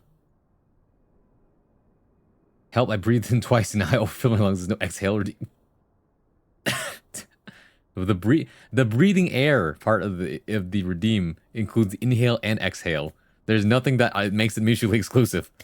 That's really cool. Someday, hopefully, I can make it to Japan myself. I think it's always worth going once. There are definitely cheap ways to get there. It's just, are you willing to take the cheap way? And honestly, what I've learned from this trip is that it's okay to treat yourself. Just make sure that you are comfortable financially before you do so. And that takes a lot of saving time. And I definitely saved for a while, so we're good. How is it that I've actually beaten Act 2 and I'm ostensibly further than you and have also never seen this boss? I'll never get done with the Silksong, I swear. Is it because, I don't know, I'd like to take my time exploring quite a bit. I cannot stick around, but I hope you have a lovely rest of your stream. Good night, Braska. Have a good one. Also, I said hello, Eva, and thank you for picking up a daily coin pickup and just making sure. I did say hello. But yeah, there we go. By the purity of your will, the clarity of your intent, you are innocent of the silken curse. Failed has the sentinel. Your judgment will it accept. Is this truly failure, Gilded One? You meant to test me, and have done so. I would expect nothing less of a true guardian. The matter is resolved. There is no need for death. Stand, and let us part as friends.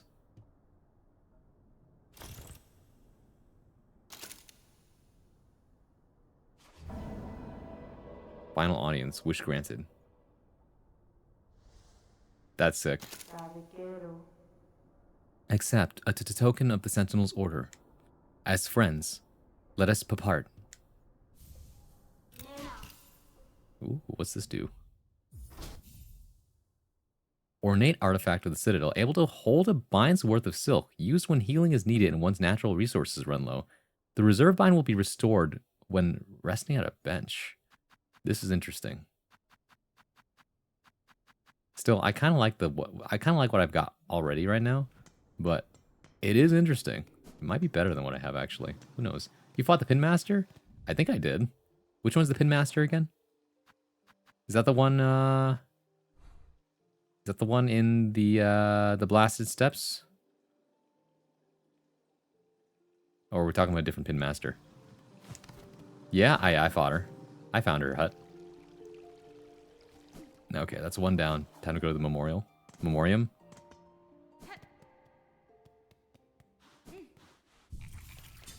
Okay. You notice how similar she was to the Sentinel? You mean how the Sentinel is similar to the Pin Master? You know, now that I think about it, it's been so long since I fought the Pin Master that I might have forgotten, but now that you mention it, I do see like the similarities. I mean, they both use pins, so I can only assume that they use the Pin Master's data in order to actually get some of that.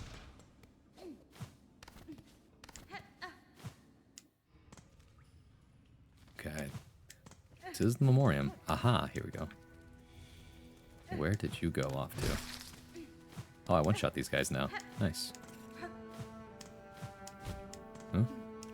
There we go. Do you think characters are bug-sized or like human-sized beings? They are definitely bug-sized in this game. Because we've seen things that are actually like bigger.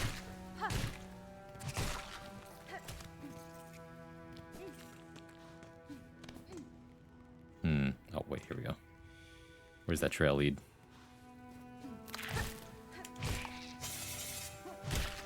Three. These guys are a great source of little shards. I need them too.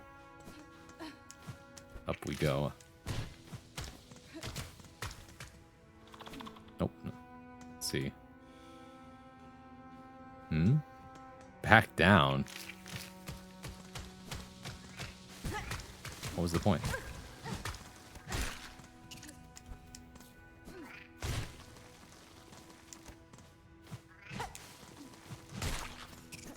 Take that. This way, huh? Up. I have been this way once, I think. Oh, right. This is the putrefied ducks. Oh, my good. Get away from her.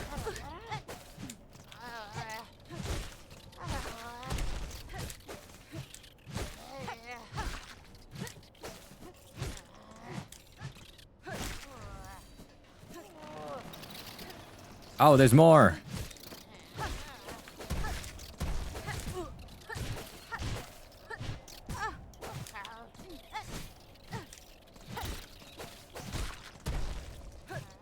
Thankfully, I need these shards. Oh my. Oh, I'm only at 1 health left.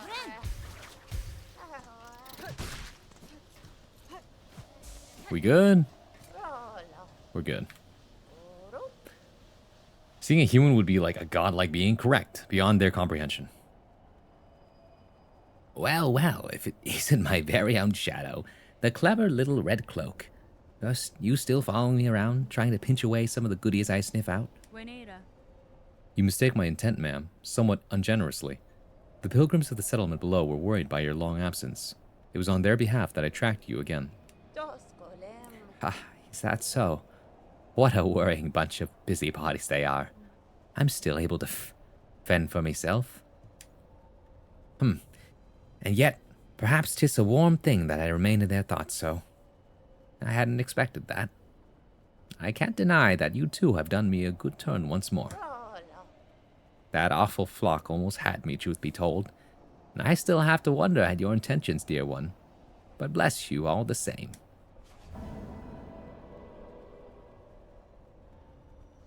Nice. That one was another easy one. Now, why don't you hurry back to the shrine and let them all know what a good job you've done? There might be a few more goodies to gather up on my way back, and I don't need you lingering around in the meantime. Blessings and farewell.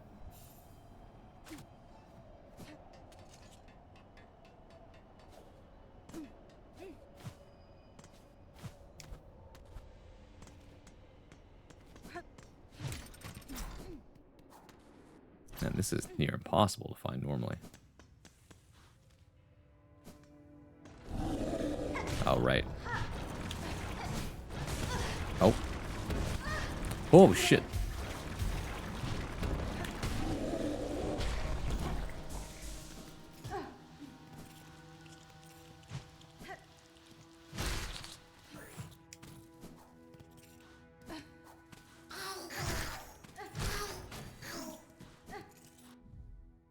This bug is soft and clumsy, but to its fortune, its home caves seem relatively free of effective predators. I wonder why that is. That's true, actually. Never considered that. And then one last quest, I believe. Waiting Mother. Track down the wailing creature in the slab and slay it. Tracked by its slime trail. Alright. We could do that.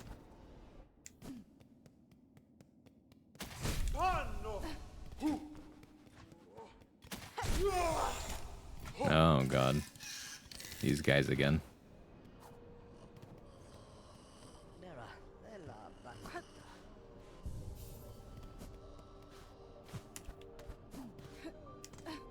Side quest, side quest. What is the best way to do that? Coral chambers, probably. Oh, actually, no. I can go to the slab using the bell beast.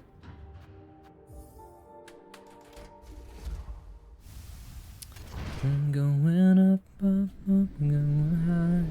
You wanna be golden, gotta be golden.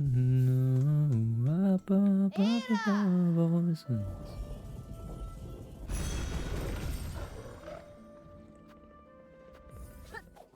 Why is Golden the only song from the movie they play on the radio? Because it's their hit single, it's what everyone knows, and it's what the most popular thing is. Plus the other songs would technically be a spoiler. Even though I really like, this is what it sounds like.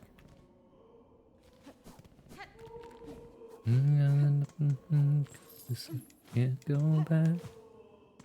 Someone is definitely wailing right now.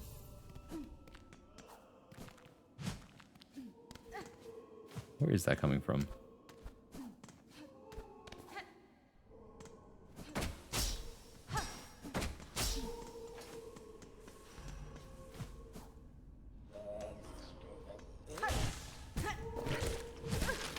Oh, Jesus Christ. Holy. Great. Nope.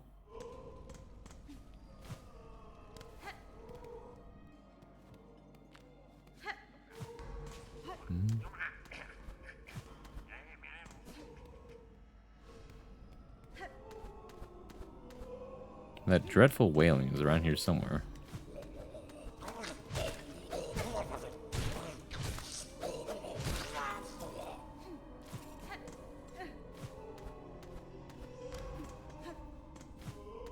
Aha.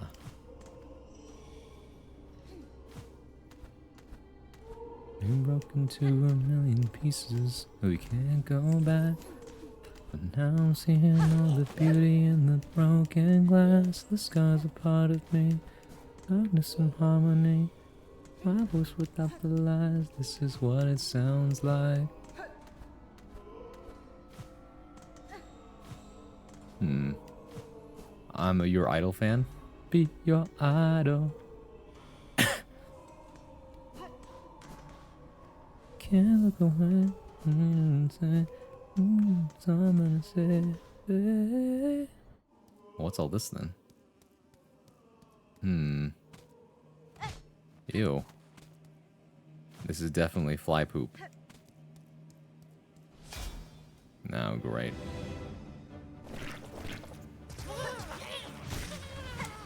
Oh, they explode. Of course they explode. Flylings. Looks like they do harm the other things, so that's cool.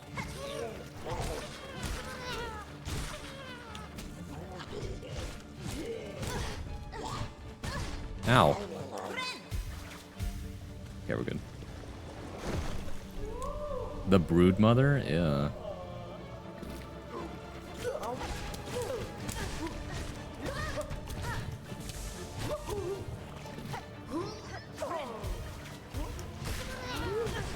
Oh my. Oh, I've been slimed.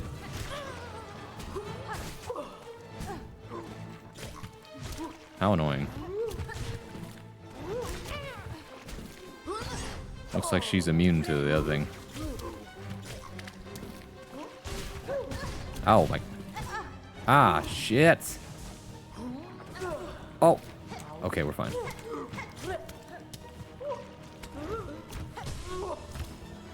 Okay, heal.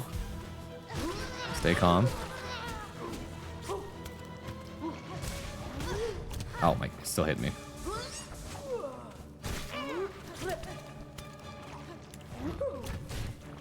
It's a simple pattern. Oh, she did it twice.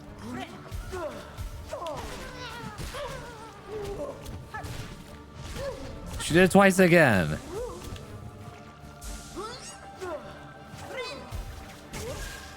Shit. Oh, great. Oh, fuck.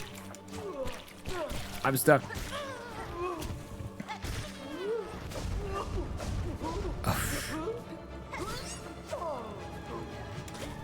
Oh, how annoying.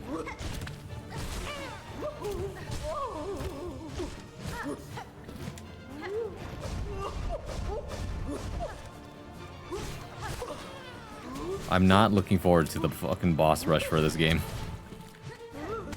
Oh, no! What the? Never mind. Oh, ugh. Oh my goodness.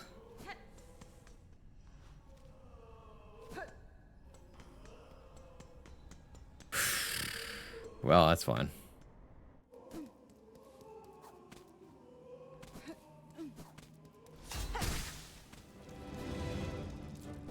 Here we go again.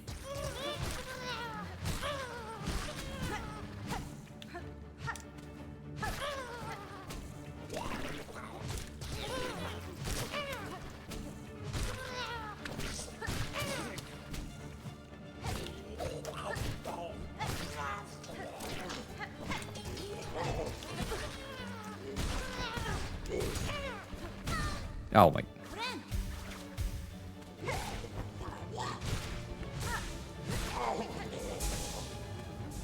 Okay.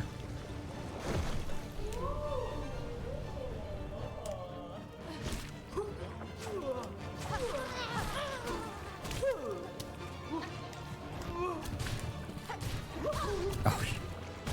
Oh my.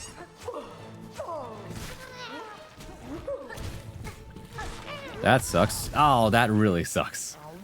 Oh my goodness. Boss rush for Silksong gonna be peak? It's gonna be so annoying, man. Do you remember how many bosses in this game fucking suck to fight? You gotta do them all over again.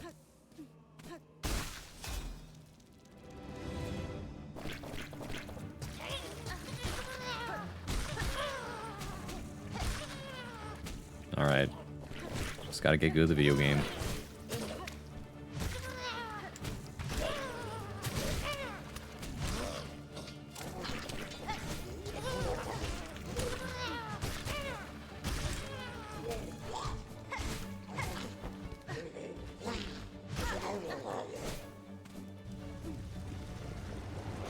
Yeah, no fucking thanks.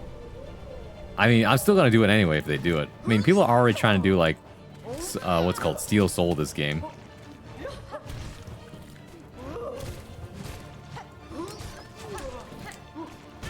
Ow.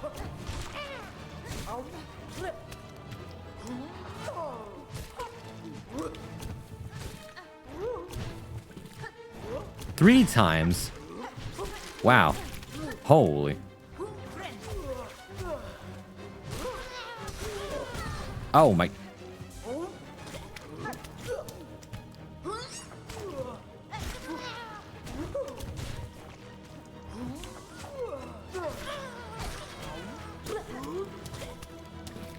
This isn't even that hard of a fight. The issue is that it's just annoying.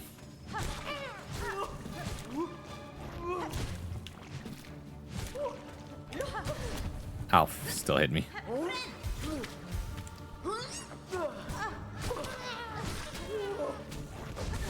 Oh, what the fuck? That's fine.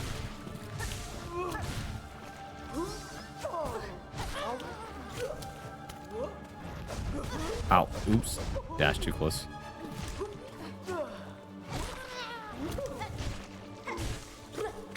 Oh,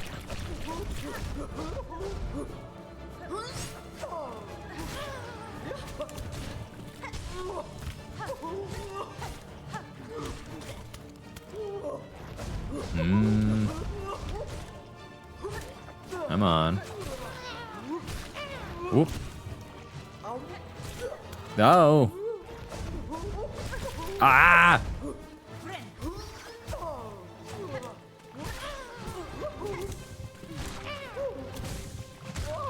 There we go. Oh, hi, Igna. Welcome in. As long as I can use my trinkets, I'm fine with it. Fair enough.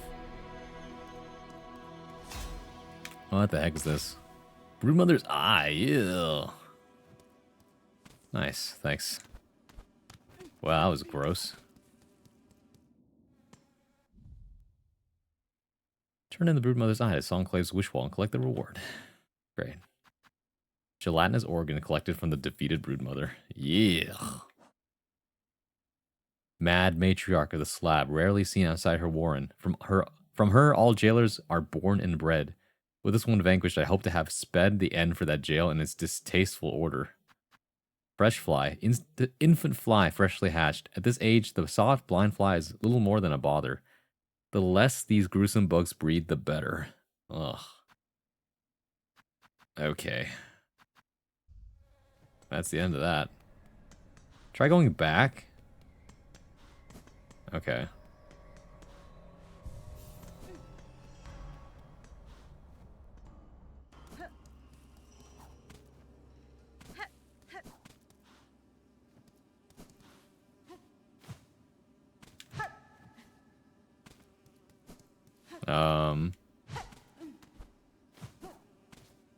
Is it one of those you gotta leave the area first? Hasn't hatched yet? Okay. I imagine it's a new broodmother. That would have pissed me off if I had to fight another one right after that. You have to leave the area first? Okay, cool.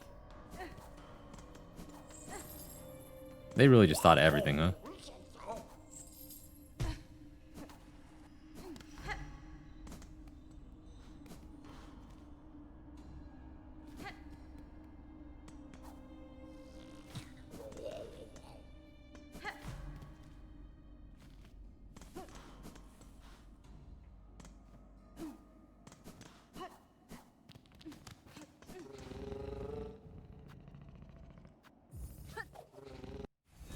Okie dokie.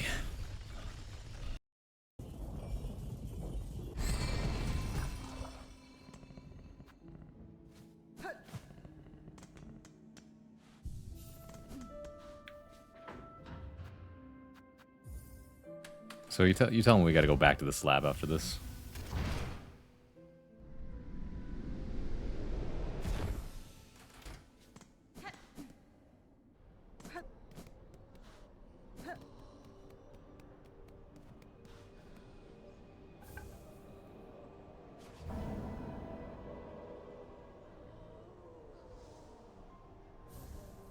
Nice. 'Twas a good deed you did up above, dear one, saving me from them screeching flocks. Not seen the like of it in a long, long time. I've returned with all sorts of new goodies, too. Let's see if anything I've scavenged will fit your fancy. Oh my goodness, spider strings. Hold this while making music and you'll soon hear its function. Amplify songs disc. Sends it out full and bright. Ideal if you're ever planning on performing for a crowd. Whoa. Spool fragment. Okay. Half a spider spool. You just have to find its match. Them old weavers built some fine things alright. They're all long dead, but their craftwork still gleams bright. Choral commandment. Precious order passed down by the holy conductors. Rare now to find these old texts, and rare still to find a bug able to read them. My goodness. I wonder where's a good place to farm for rosaries anyway.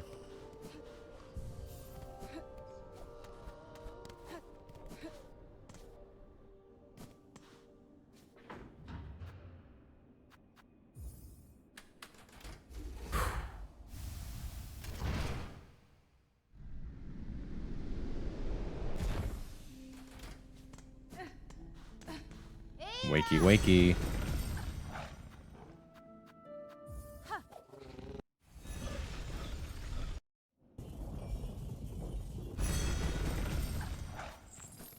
You know, something I find very endearing about this game is that in something like that where you travel, right? There's this loading screen there, but the loading screen is purely just for aesthetics because the game loads really fast. You're already there pretty much by the time the animation's done, or before the animation's even done.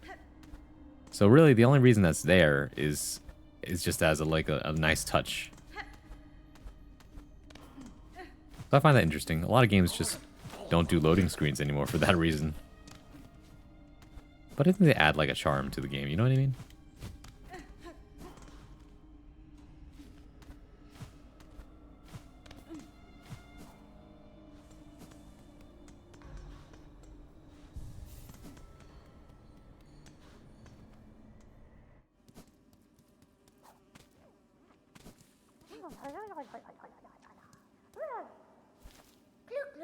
Broodling.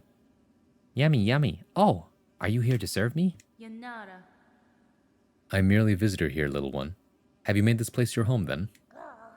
My home? Oh, yes, lovely and warm.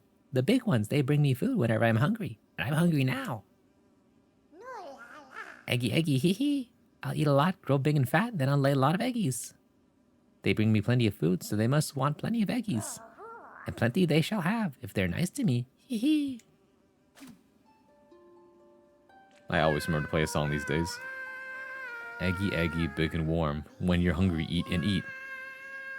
Fill your belly with lovely eggs. Eggy, eggy, big and warm. Grow bigger, bigger, oh so big. When you're hungry, eat and eat. Fill your belly with lovely eggs.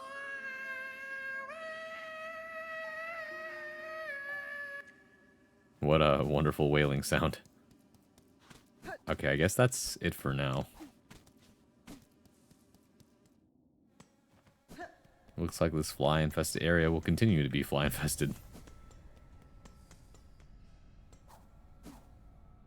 Well, at least I don't have to fight another boss yet.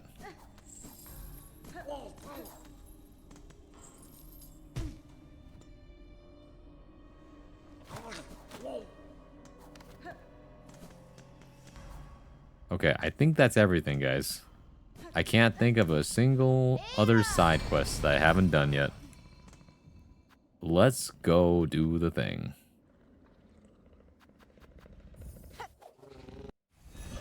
It's either that or... Do I really want to farm up? Can you check your hunter's journal? Yeah, okay.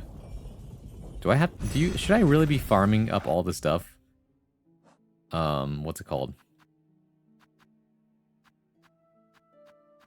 Just to buy all the items. O? What's the O for?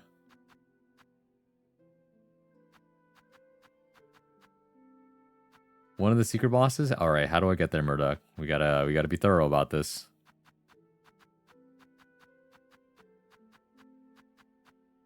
The slab? Oh. Of course. You need a key for it? Oh yeah, it's one of the locked doors, isn't it? I do have one last simple key.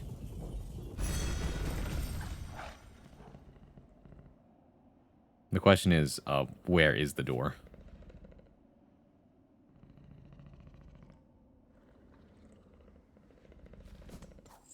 It's not a simple key? I mean, I do have all the slab keys.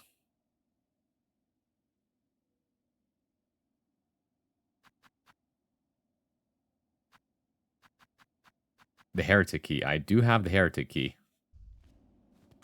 I have all 3 keys. That's the one? Alright, but where is the door? That's the actual question.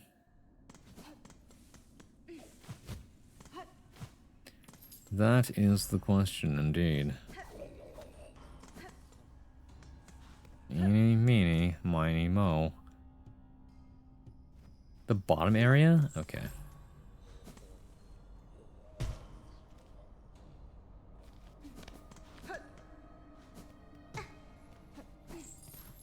Nope, not this room.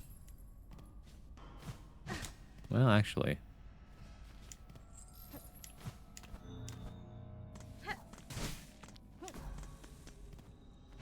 Have I been this way? No, I haven't. Funny enough. Dead end.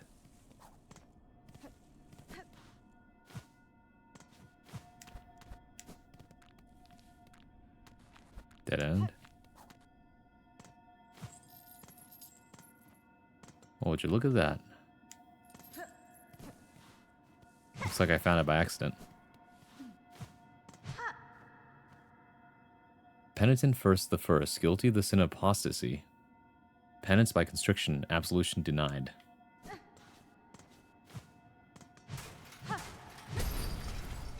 Now I'm about to unleash hell.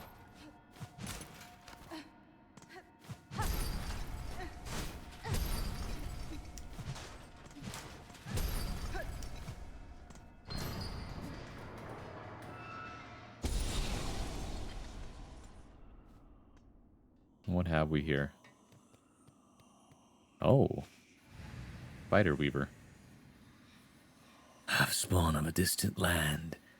Within this cage I have waited.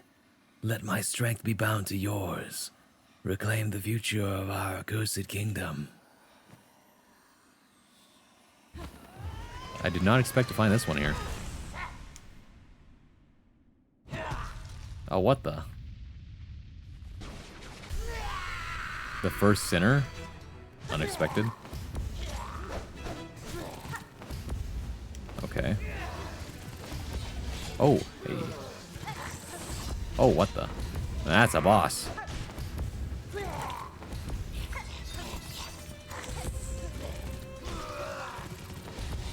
Oh, shit. Anna does too. Having some trouble catching this one. Ow.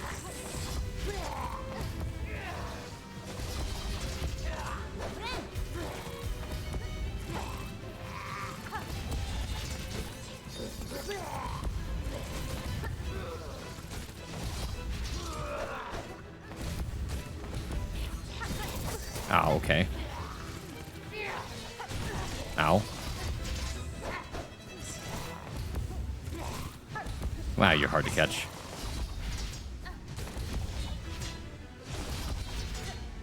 I see. Oh, don't do that. Ow! Well, shit.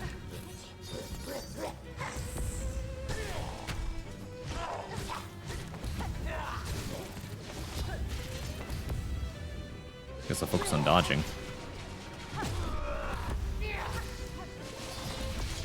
Oh, I didn't think they'd go for a second one. Yeesh. Oh, okay, you end up on the outside of this. Okay, that's pretty good then. Oh, okay. Okay, you don't lose anything for this one, huh? Let's try this again.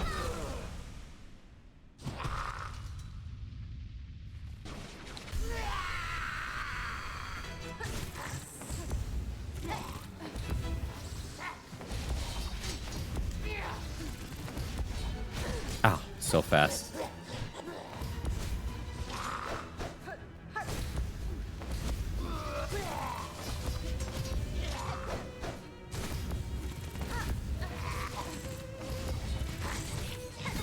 Ow.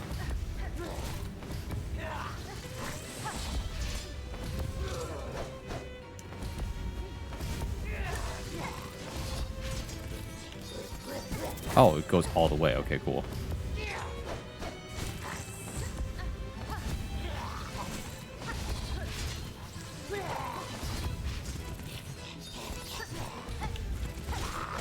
Ow! All right. We'll give it one more try. If it doesn't work out, we gotta take another ad break.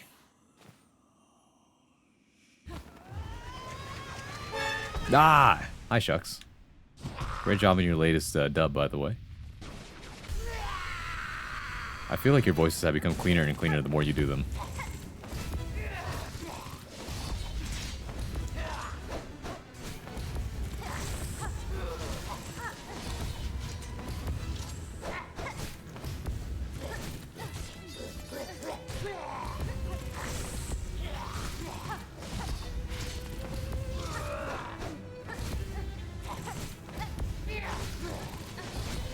Ow. Oh. A bit of waste, actually. That's fine.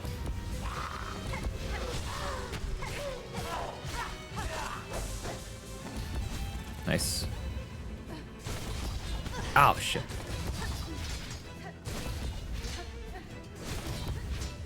Phase 2.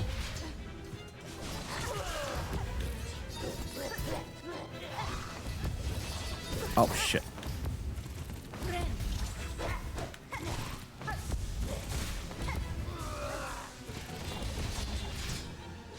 Nice. Not so bad.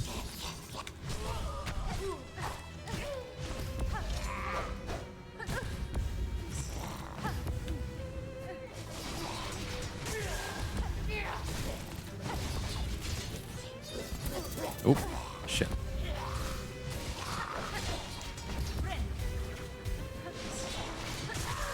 Oh, no, you don't. Ah, shit. Fuck. Yes. All right. Wait. That doesn't seem like the end. Phase 3. What the fuck?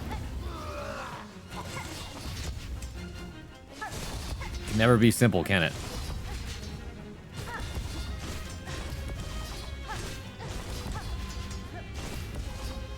Actually, this phase is quite simple. Never mind. Just like one last hurrah type beetle.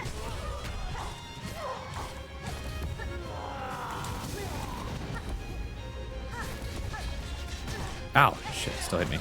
No, what? Ow! Oh, hi, Monad R's.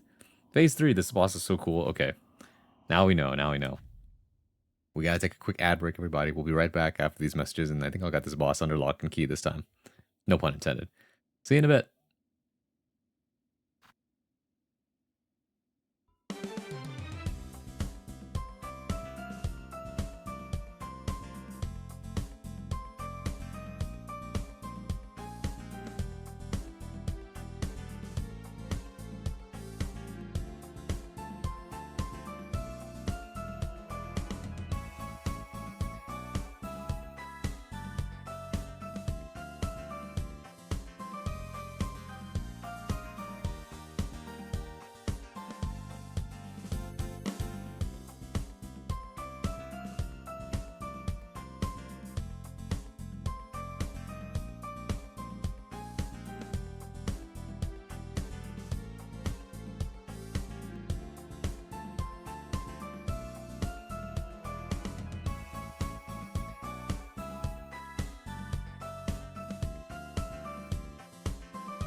Welcome back. Hope you had a good ad break. I'm not gonna lie, I was kind of wiggling along with that last song. But what was I gonna say? Oh, by the way, Emblem. I don't know if you're there, but I want to say it anyway.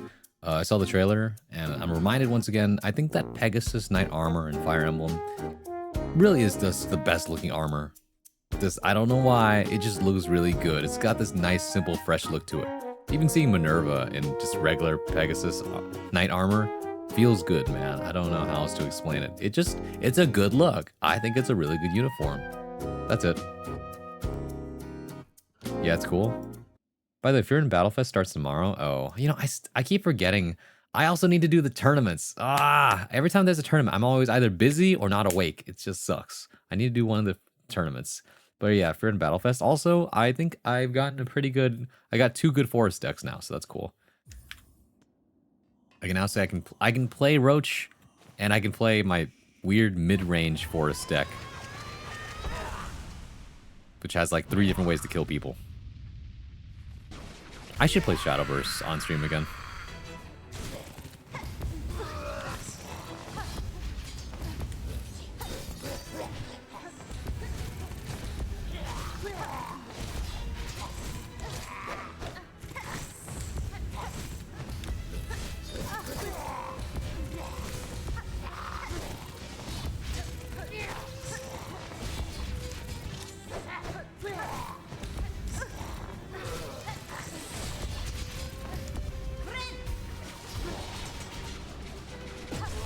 Oh, that was close. What the?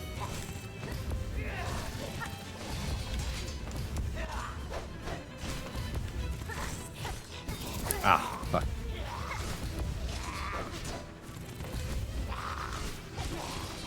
Be aggressive. Be aggressive.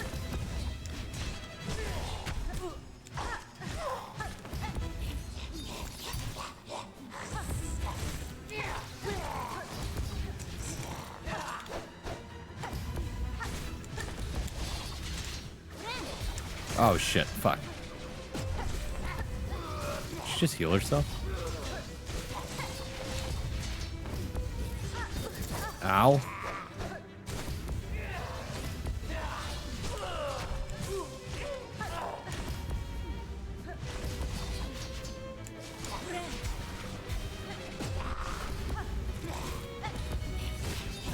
Ow, shit.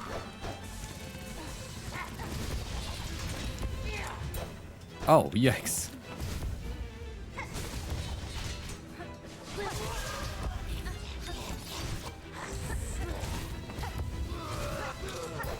Ooh. Ow. Fuck. Alright, I'm good. That was close.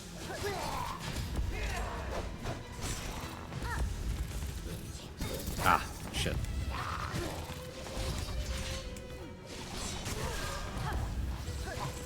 Oh, shit. Ah! Oh, my.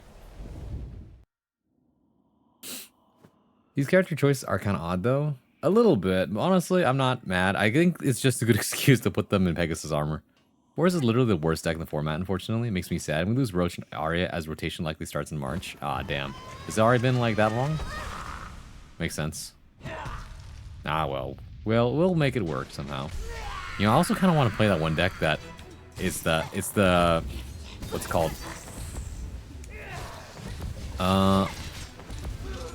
Magecraft deck, I think. Where you copy 5 Odins and then just charge face, which I think is super funny.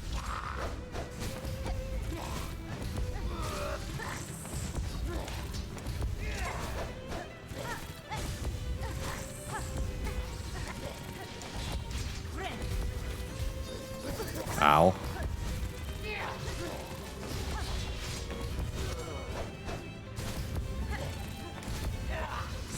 Ow.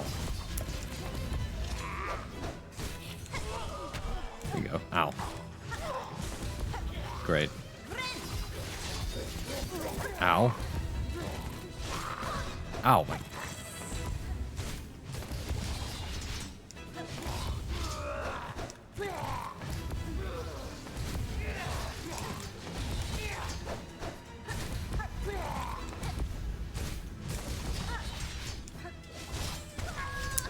God damn. Yeah, for a boss that teleports a lot, it's shocking she's easier to hit. It's easy to hit them. You say that, but it took me like at least one round of fighting in order to figure out where the best place to hit her is.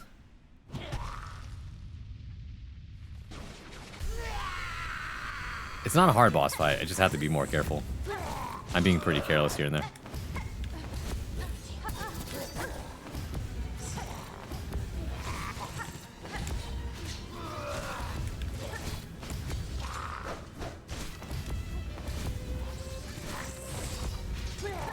Like, it's not a speed run. I don't have to worry about killing them fast. I just have to make sure I hit them. I keep running into them, though. It's very funny. Ah, shit.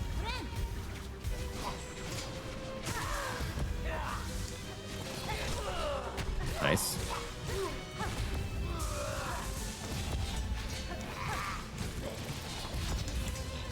Oh, shit.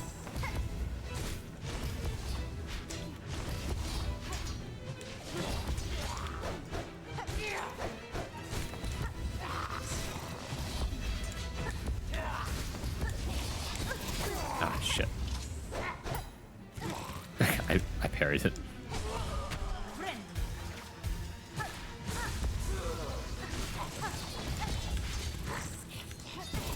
Ah. I hopped over it.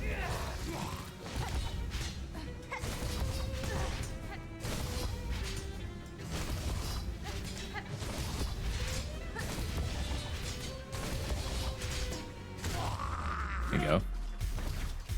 Okay, phase 3. Hold on, I'll read the comments after this.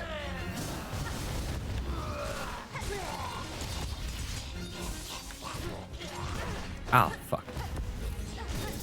Ah, fuck. Oh.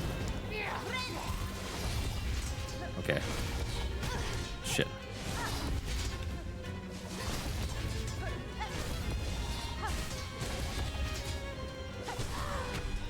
Okay, we're fine.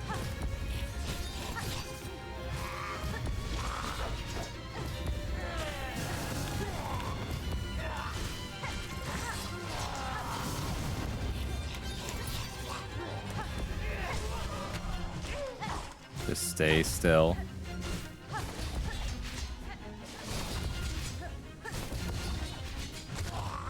Bingo. No phase 4. Alright, that's what I thought. 2 fake outs would be the worst. Beautiful.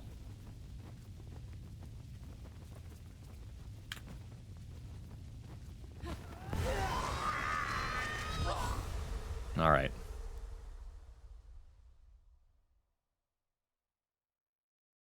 Heretic defeats the first sinner. Wow. Well, that was intense. That was a good boss fight, though. Really good. Oh, one last cutscene to go through first. Hope you like platforming.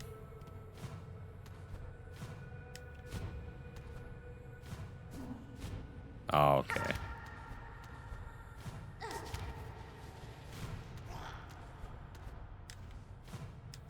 Oh, come on, bro.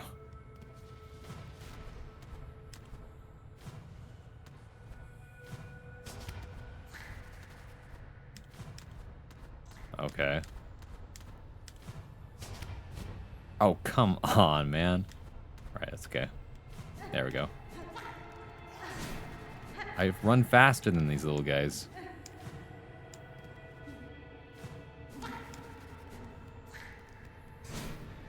Phantoms of the past, truly.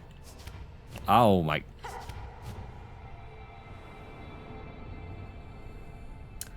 So, like, assuming this is using the traditional format of film and theater, ain't there gonna be a third act? Yeah, I would say so.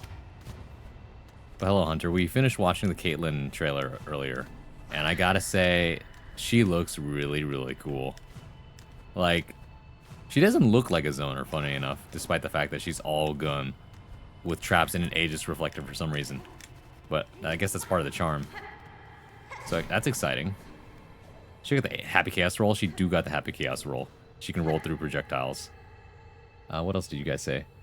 Minerva and Ileana make sense. Mia and Azura are kind of a stretch. I mean, it's whoever wants to be part of the Pegasus squad, man.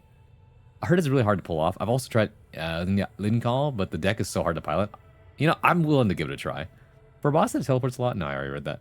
Looks like it starts midnight tomorrow for alt card art. Which team you gonna pick? I don't know. So what is it? Team Fearin, team...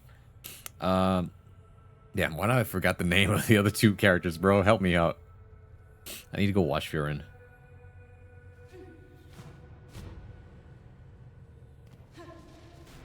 Leap of faith. Two little spiderlings. Aha.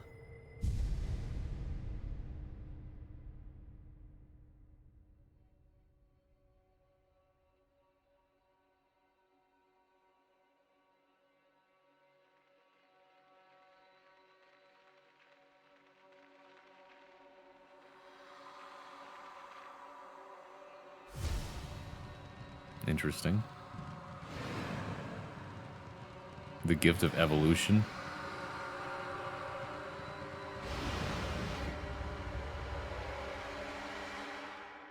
Fearin, Stark, and Fern. Oh, yeah. It really just depends on what the art looks like. She called us daughters, called us divine. She lied. Oh, shit. Deep lore drop. Bound the silk skill. Rune rage. Press R1. Weave runes of blazing silk upon enemies. Silk skills can be equipped in the crest screen. Oh yeah, I forgot about those.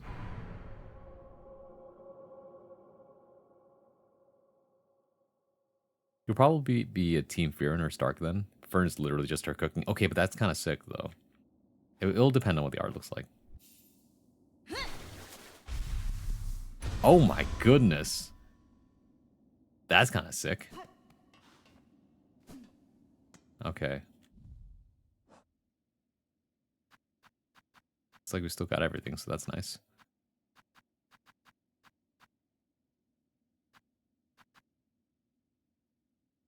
The deflect is good, but I think Rune Rage is better. Because it's flashier.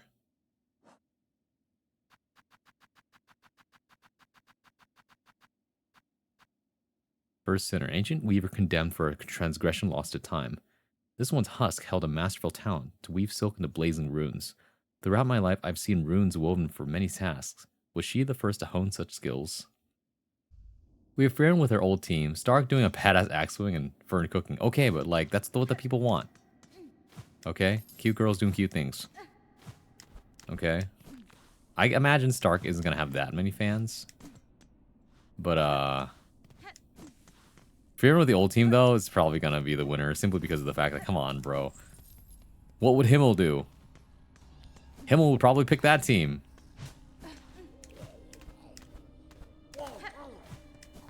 Himmel would definitely be Team Fearin. Come on. Let's be so real here. Although Fern cooking would be a close second. I'm not gonna lie. But don't underestimate what the anime fans will do for cute girls. Fern technically has the most value, though, since she replaces the Earth Sigil. Okay. Alright. I'm kind of down. I've always wanted to play an Earth Sigil deck. I know it's not very good, but it looks like fun.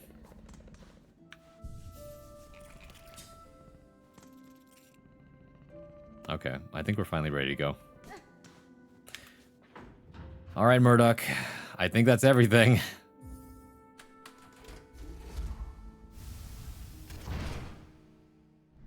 Fearin has second most as she replaces a forest basic card, so she will always be playable. Okay, that's even better, actually. Stark is on limited time rotation card. If only there were a way to collect them all. But at least it's not going to be as much of a fiasco as, like, the first Team Festival, which was, what's it called? With, the one where the Runecraft won, and everyone got super pissed. Because it was simple because they had more Runecraft players. That's all the secret bosses you can access right now? Okay, we're just gonna go straight forward then.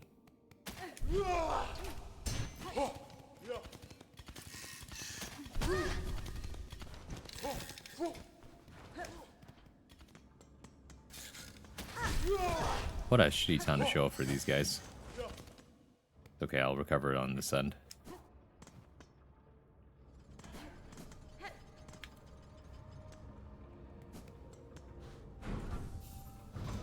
The only things I didn't get were, what's it called? All the other things to buy in the shop. But I don't really want to farm for that right now because I don't plan on using all that stuff. It wasn't more rune players, it was the entire thing depending on the final battle. Oh, that's what it was, thanks.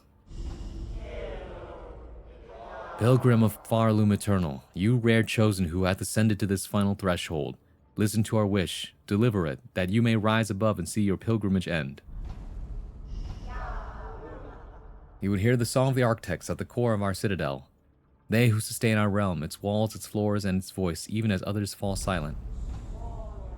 We would hear the voice of the keepers within their grand vaults, they who guard our history, our prayers, and our secrets across the ages. We would hear the melody of the conductors high in their gleaming towers, they bearing the heaviest mantle who would guide our land and ever on to greatness.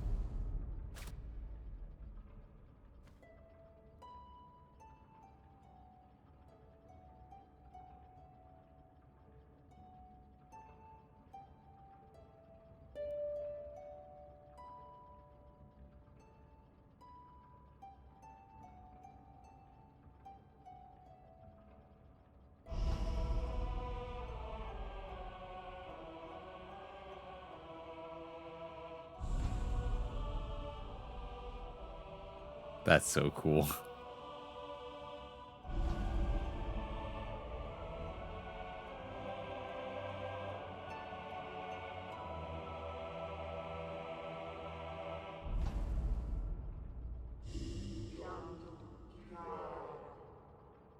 Bugler is a nerf version of a bronze card from SV1, I see.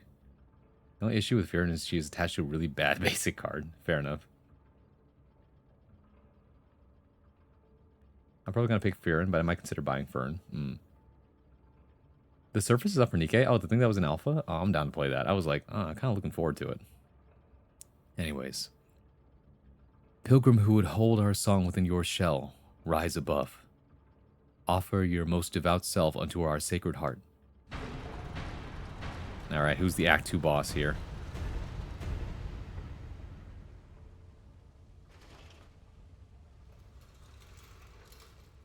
Oh my god, I'm listening. Finally, the elevator. The burst animation for Label? Oh, Label is the new, it's hilarious. Okay, I'm curious. What was I gonna say? I'm gonna check it out in-game later. But I was gonna say that Label is basically Wanike's way of saying, I heard you like Hex Maniac from Pokemon. We have Hex Maniac at home. Alright, here we go.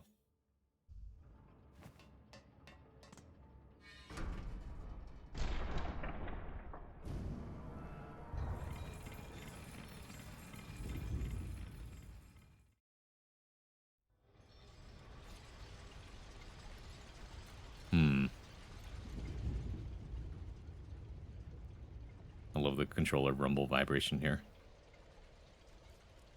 Who's at the top of all this? Oh my god, holy animation. What? Lace? What are you doing here? Oh, I didn't think it'd be this.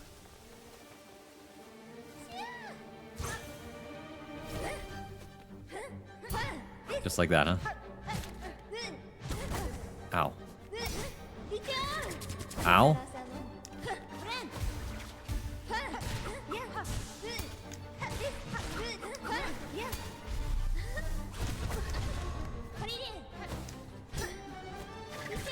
Oh my. Okay.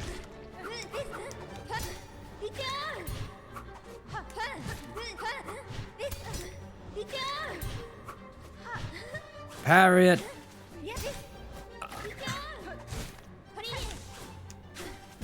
Ow.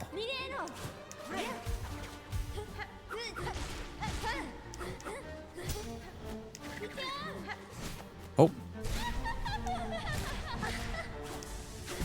Ow, what the hell?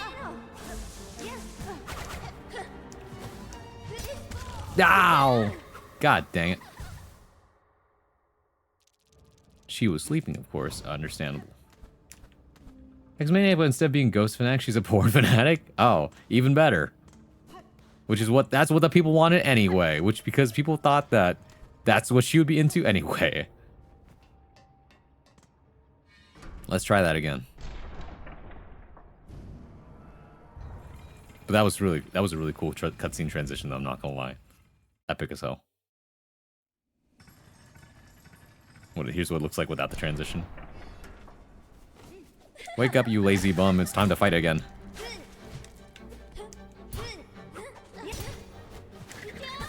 Ow. I fell into it.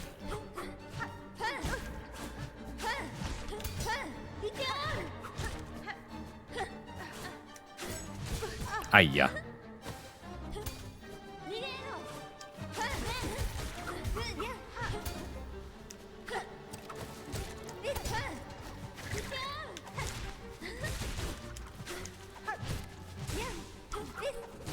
Rather mobile, isn't she?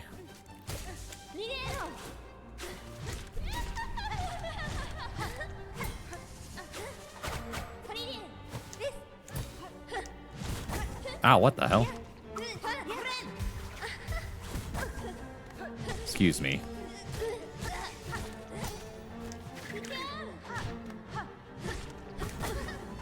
Okay. Come on, man.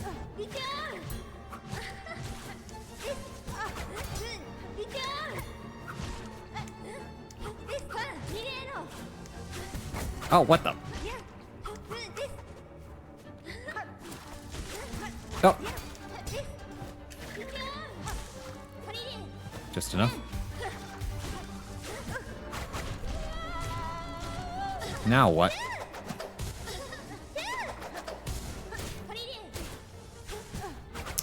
The fact that she slides into me is super annoying.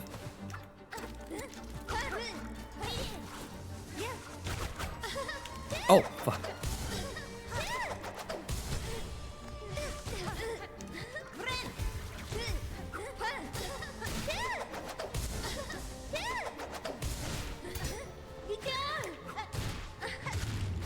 Bingo. I have a feeling that's only the first part of this all, though. Yippee!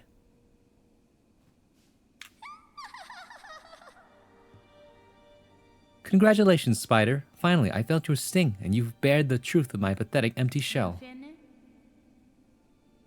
You always had the scent, child. You are no bug. Yours is a life born entirely from thread. Life? You're too generous.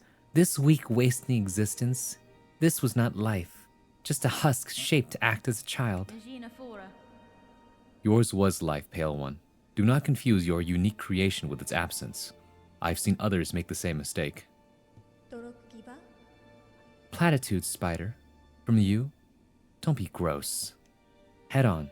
Climb up and away. You've earned your audience with the divine. Face the Holy Mother who would fashion so cruel and crude a daughter as me. After all, it's you that she wants, is it not? She's trembling. That's so sad. White Knight defeat Lace in the cradle.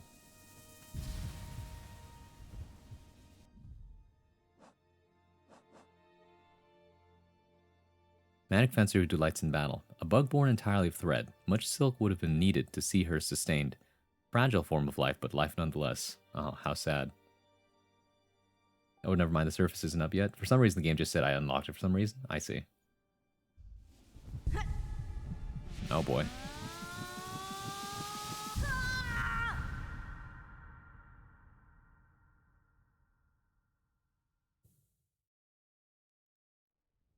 No, great, we're back here again, huh?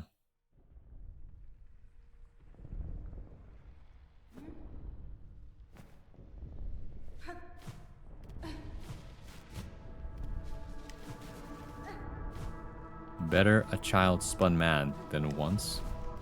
Hmm?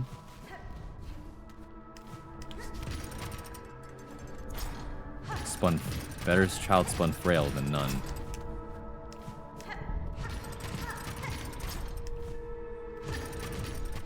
Better child spun pure than them.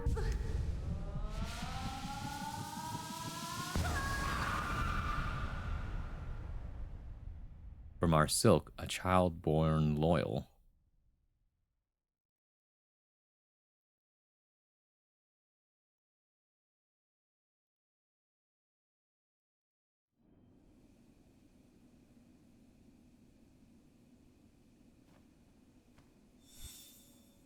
Objective updated. Confront the one who haunts the lands of Farland, Pale Monarch. Now, how exactly would I do that? I see.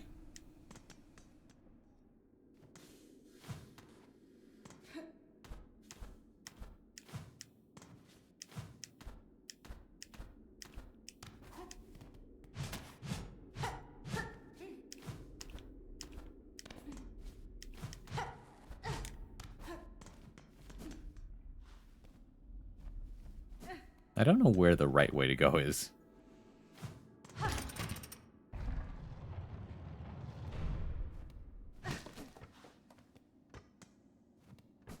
Aha.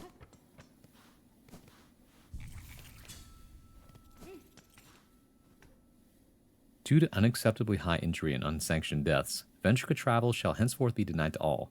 Farloom Eternal, a buck who serves must never die. Interesting.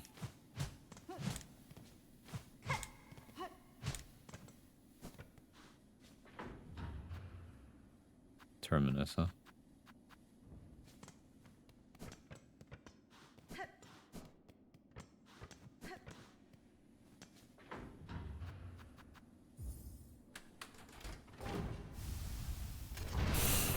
Whoosh.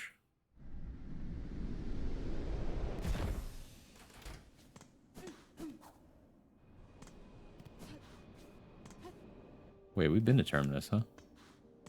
Or have we? Yeah, we've been to Terminus before. The issue was that we couldn't access the rest of it. So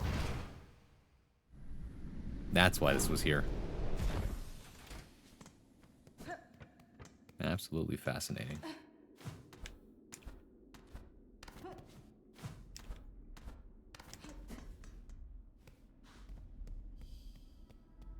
The cradle.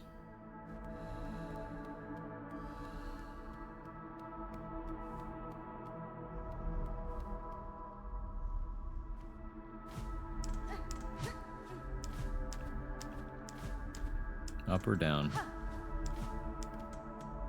Bingo. Exactly 70 rosaries I have.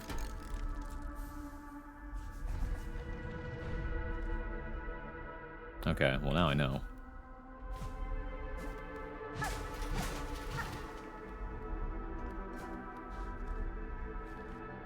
Exact amount is satisfying. I say that's very lucky.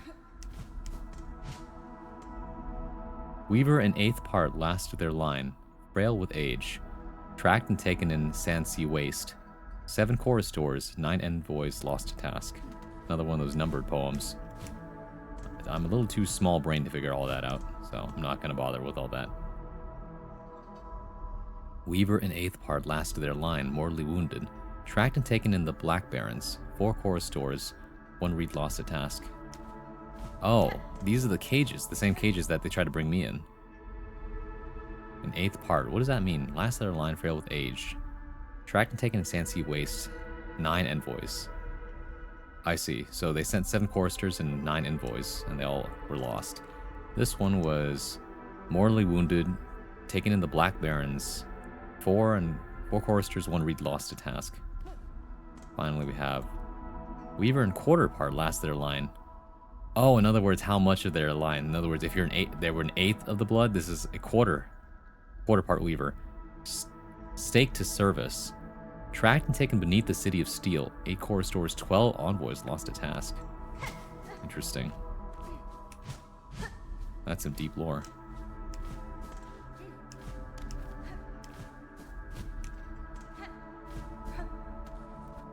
You can play a song here? Do tell.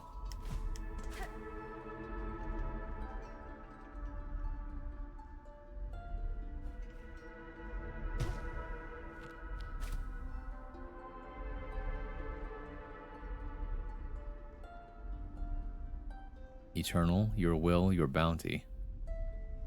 Holy silk. Your gift divine. I'm out of silk.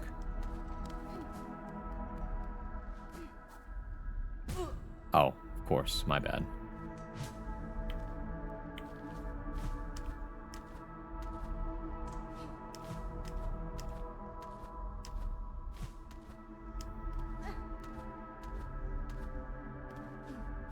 Nowhere else to go, it seems.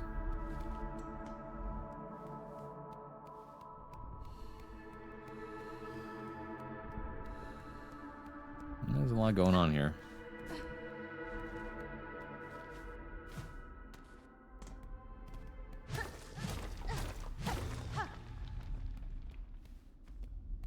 Uh-huh.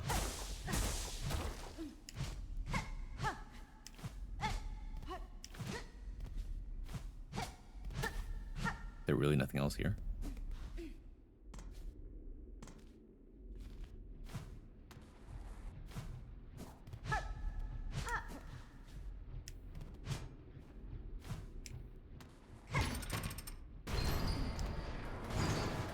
Okay.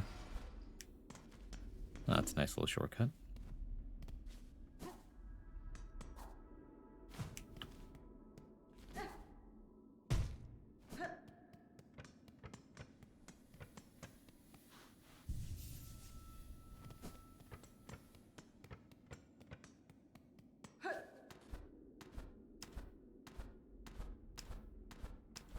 The program views when she hollows on my night until I silk all over her song. Yeah, that sounds about right. Welcome in.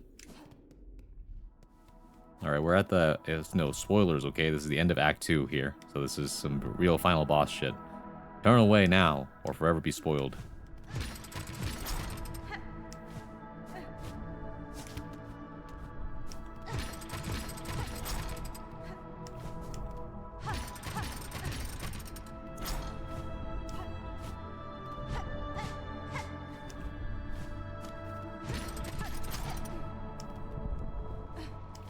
A giant ball of silk. This is the part where I song.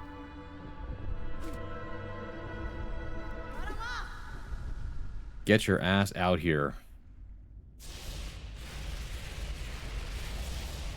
The Alzheimer's text of forgetting spoilers. Imagine it could be me. I've done that one before, actually. Who am I fighting? Oh my goodness. Grandmother Silk? Okay, Hunter, I see what you did there.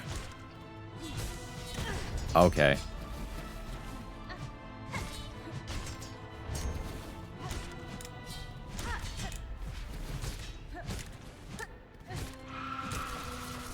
Ooh.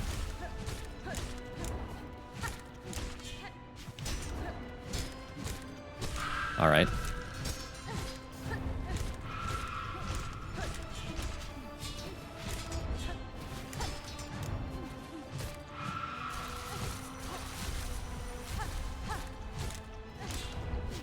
Ow. Wow, that was kind of easy. But no way no way it ends there. Of course not. Oh, of course.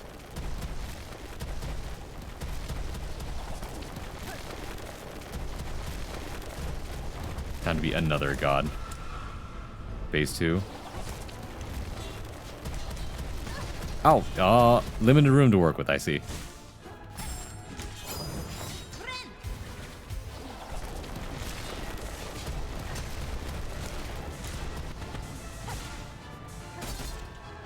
Spikes.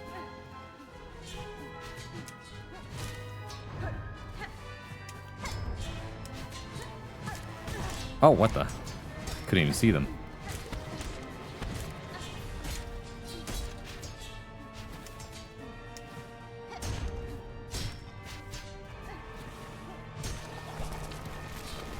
Mm-hmm. Bingo.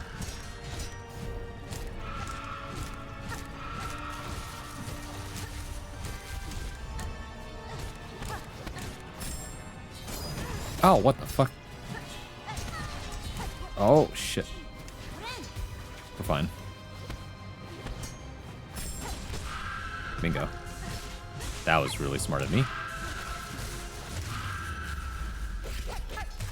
Aha! Come on. Super cool, good shit. First try, baby. Oh my goodness. I'm unlocking everything.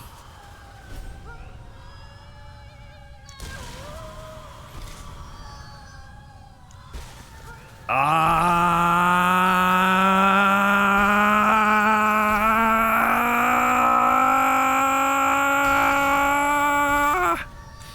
Holy.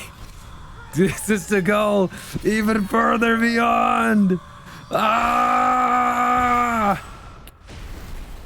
Oh my god.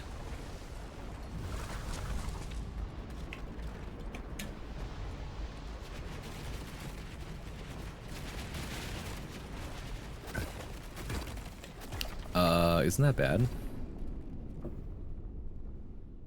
You could say his grandma got ran over by a reindeer. What the?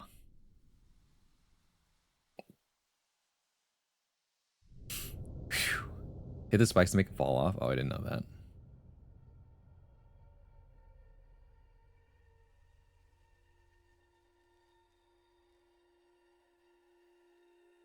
Is this the bad end?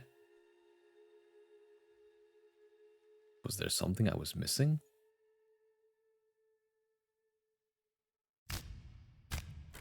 Oh. Weaver Queen defeat Grandmother Silk and bind her power. Jane Silksong forgot protection. Damn, busted everywhere. A game by Team Cherry. That's not all there is. You got the normal ending. Yeah, I figured. Now I have to go and get the 112%. This is the... Normal ending just means definitely the... You know, the classic Dark Souls ending of you must link the fire, you must continue the era of the gods, and it's like, man, this kind of sucks, right? The other ending is like the evil ending, where I will end the reign of gods and take it for myself, and then you're evil, and it's like the Dark Lord is here, and that also kind of sucks, but it's good for you, I guess. My personal favorite ending of Dark Souls, actually, is in number 3, where you and the Firekeeper decide to commit blasphemy together and leave the fire out. And then in the distance, you see hope, like flames in the distance. Maybe there really is fixing the universe, as long as we're together. Now, with this game, though, it's a bit of a toss-up as to how to interpret these endings. Team Cherry, and for Hollow Knight, has said all endings are equally canon, or whatever it is. My personal favorite, though, is like they bind everything and everything is peachy dory. Hunky dory, peachy keen. There we go. In this case, though, I wonder what the correct, or not correct, but the most satisfying ending will be. Through the darkness and dangers you persevered. Thank you for exploring the world of Hollow Knight Silksong. Let's meet again on the road ahead. Game completion. 35 hours, 21 minutes, and 3 seconds. Excuse me. Collect all the fleas? Oh, I see. Steel Soul mode. No reviving. Death is permanent. The ultimate challenge. Ugh.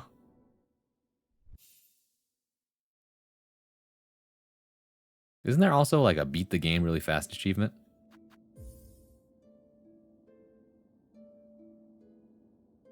Secret. This is hidden. Okay. Claim all crests. Acquire all tools. Acquire all mask shards. Acquire all spool fragments. Acquire a map of each area. Yeah, alright, there's still a lot to do. Acquire all silk hearts. True hunter. Receive the hunter's memento. Flea friend. Rescue all Farling's lost fleas and receive their final gift. Okay. Secret. Okay, cool. Completion, 100% completion. Speedrunner, complete the game in 5 hours. Finish the game in Steel Soul mode. Do completion, 100% completion, finish the game in under 30 hours. Steel Heart, achieve 100% game completion and finish the game in Steel Soul mode. Jesus Christ. You could do speed completion and Steel Heart at the same time. But anyways. There's extras. There's one for 100% speedrun too? Yeah. At least collect 30 fleas just so you can make a move to the final area? Right. Side quests I recommend doing because there's a missable ending attached to it if you're interested. Yep, I'm interested. You know I am. Alright, anyways, I'm dirt poor, guys. Where's the best place to farm for rosaries? It was a dream. It was all a dream.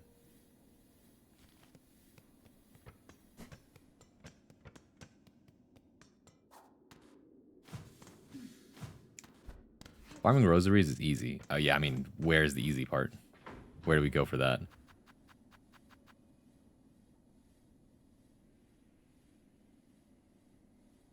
I farmed at that long hallway before the elevator with 3 tall bugs. Oh, really? It's just that elevator every time? Because that's what I was doing before, but those guys are kind of annoying, so I thought maybe there's a better way. But if that's the best place, then we're going back there. And I'll keep farming while you guys detail out the side quest I'm missing. I'm going to farm up some money so I can go get all the rest of the fleas now. And then after that, I gotta buy all the... Ow.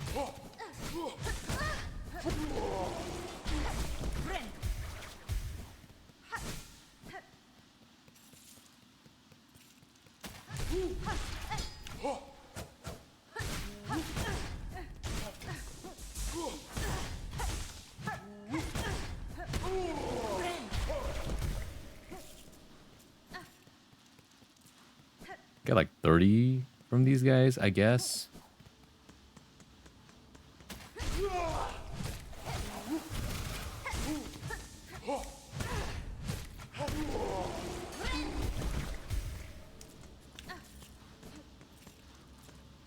You already have max nail upgrade. This should be easier now. I do. So it's like still as fast. Going through that hallway equals about 30 every time. About the rest of the thing. There's a side quest in Shellwood where they ask for a bunch of polyp hearts. I have to do that. There's an ending you get. Oh, I see. I did all of that, so that's the good news.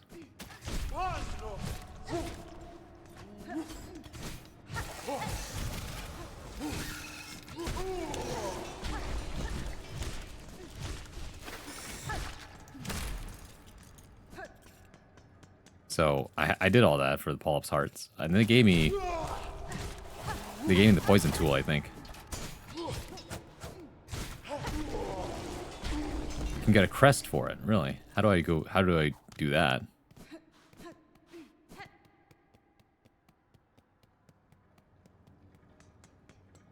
I mean, just like that, I have 160, so it looks like killing all of them gives me about 160. Do this about 3 or 4 times, and I should have enough. You just go back there? Visit the lady who wants the polyp hearts again. I see. I guess she's back now.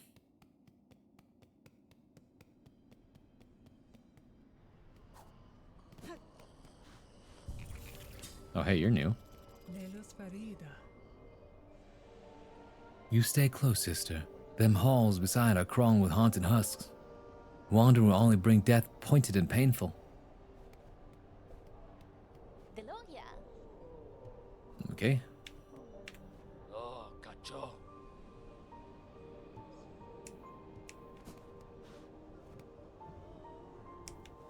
We got a lot of stuff to buy.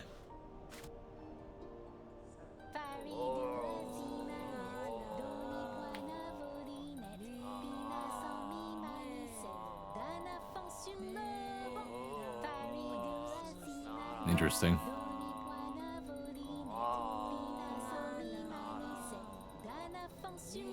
They all sing something different, though.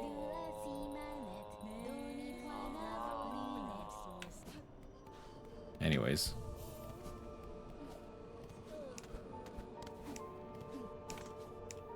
So we're going back to Shellwoods, it looks like.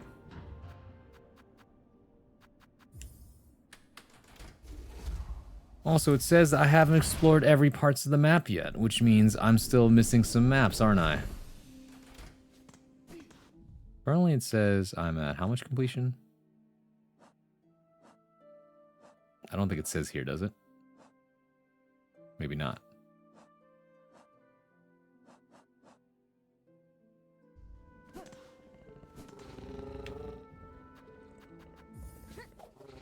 Oh, you can't see it yet? Okay.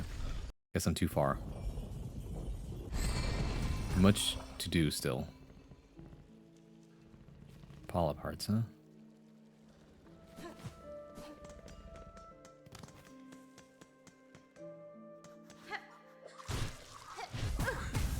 Oops.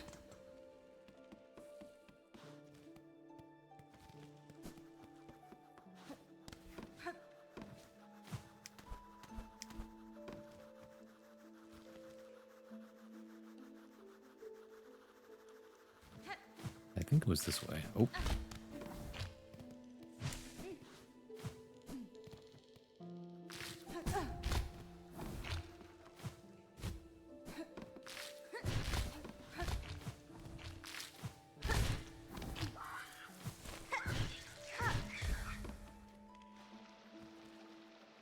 I'm wrong?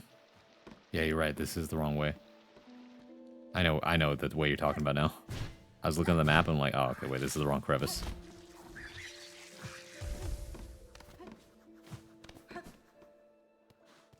I see it now.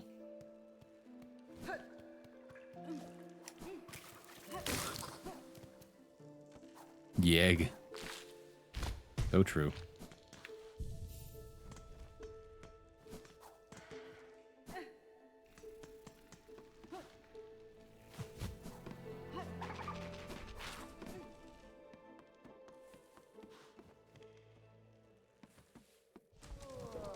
Hey, welcome back.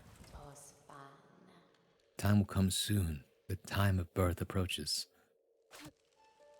I don't think she got anything for me.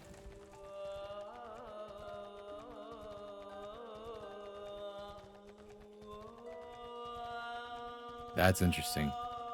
She sings a completely different song that is unintelligible.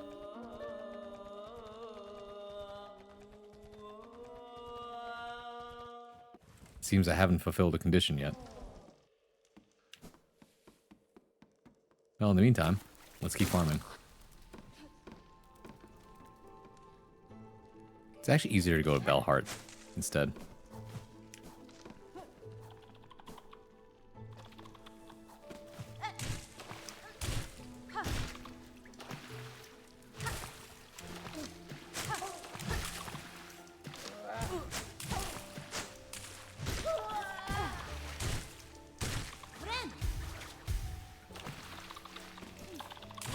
Wow, these guys just keep respawning. Awesome.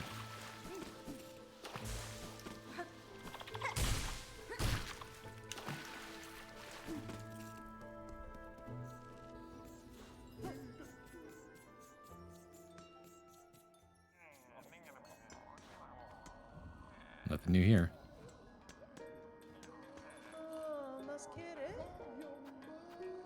Yeah, I would really like that personal spa.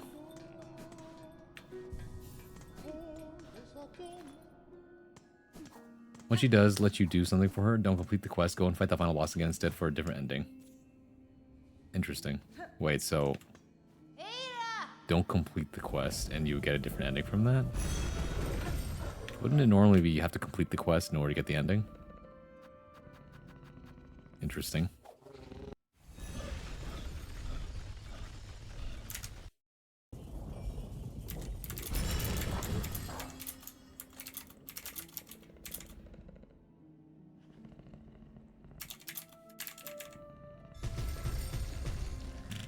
Ooh. Completing the quest is what lost you out of the ending. It's weird and kind of obnoxious. Okay, well, as often Souls-type games are with these things. Well, I say Souls-like, but it's a Metroidvania. You know how it is. But the crypticness is like Dark Souls story. I really should not have screamed so much on the last bit, but it was too good not to. The bit was too good.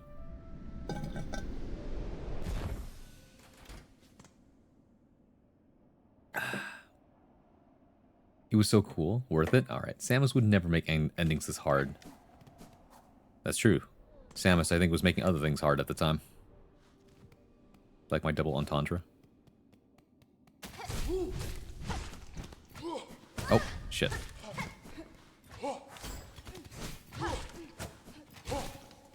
That's crazy. You know, sometimes I like to get a little crazy. You know, as a treat.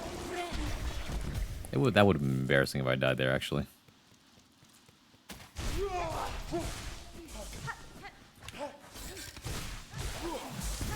Oops.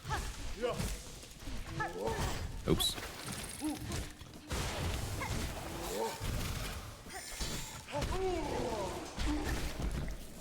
Okay, we're good. I could have died there, actually. But it's fine. You need to find an item called the Twisted Bud. Where the heck do I find that? Makes sense. Yeah, that sounds like a world-ending item. Grand corruption and all that. Oops. No! No! My... Oh, god dang it. The question is, Bard, with or without suit, because the real ballers love a woman clad in gender-obscuring armor. Of course with the armor, bro. I grew up with the armor. I played Smash Brothers before I knew what was under that armor. The armor is what makes it complete.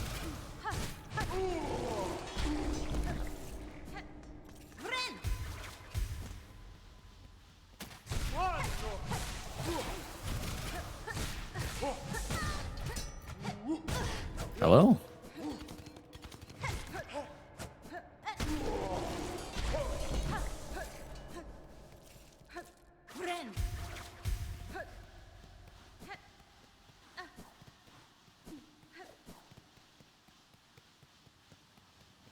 If only there was a way to go faster. But I guess this is as fast as it gets, so.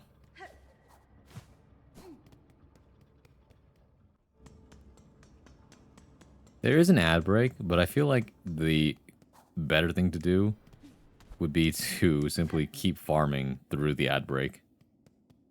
Wish you could stick around, but I need to be up in 5 hours. Have a good time. Oh my goodness, Elsie, get some rest. Thank you for sticking around. I appreciate that. Good night. Insert smiling friends and monkey ball. My bard knows ball. That's why he's the bard. I think knowing legendary ball is just something, you know? Oh, wrong way. Like, dude, you love monkey ball? You love Super Monkey Ball? I knew there was a reason I liked you. Ow. Okay.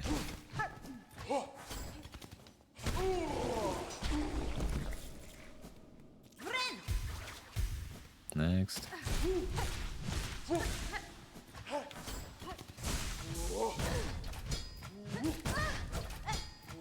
Oh, ooh. Okay, we're good.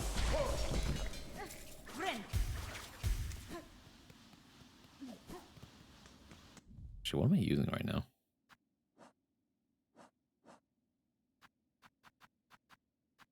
Oh, right. Shard pendants, because I need more shards.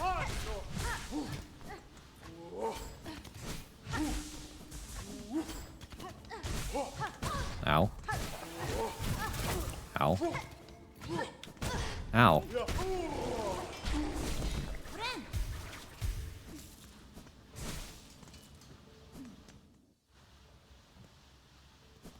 Thank you for picking up your daily coin.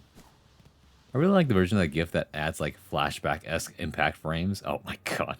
Really indicates the brohood. Can you get me that GIF? I want to see that edit.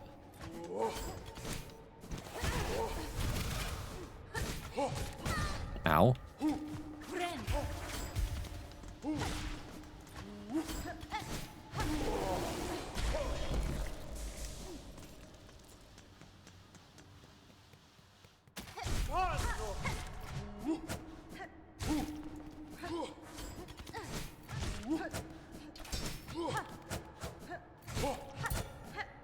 I parried it.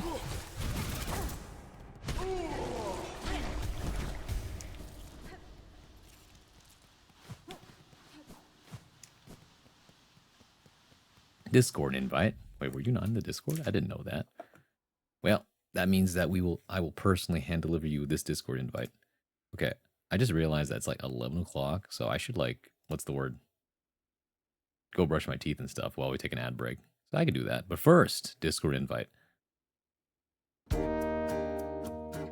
Just so you understand, I will personally hand deliver you this invite to the Discord server through your Twitch whispers. So, don't expect too much. It's simply a way for people to keep in contact with each other when I'm not streaming. Also, you get pings whenever I go live. And if you feel so inclined, we also do a weekly prompt that I put out for writing and creative art purposes. So, you know, do as you will. Go check it out. Yippee! Sounds good. There you go. I sent you the Discord invite. Hopefully that works. Pants crap, no. But yeah, we're gonna take a quick 3-minute ad break. I'm gonna go brush my teeth.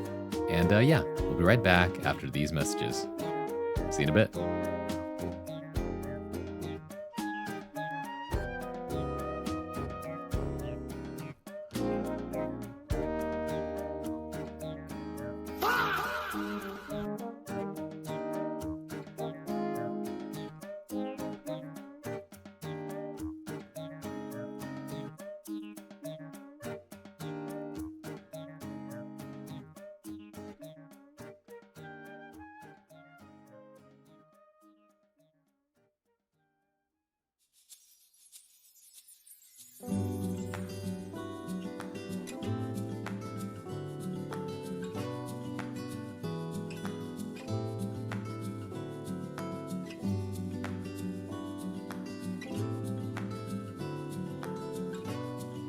I am the bat now.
Immer start the berry cow.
Welcome back from the ad break.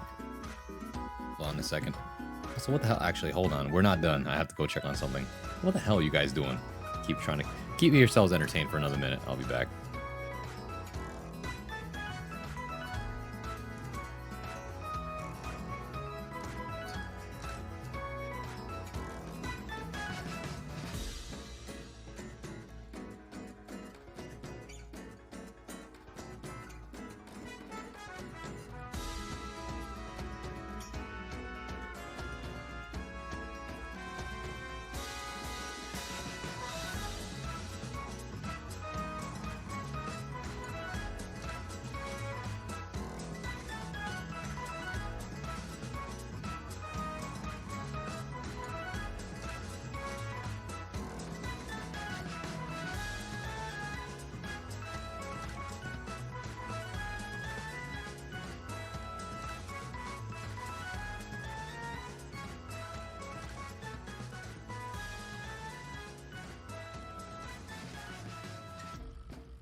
Okay, we're back. Wait, hold on.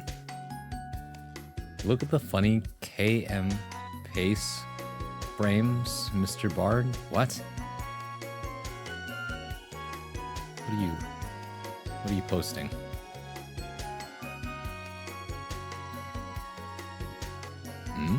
In general? The impact frames, I see. Oh, pff. Those aren't flashback frames, impact frames. I actually kind of prefer it without the impact frames, funny enough. On the Discord, yeah, I got that. Anyways.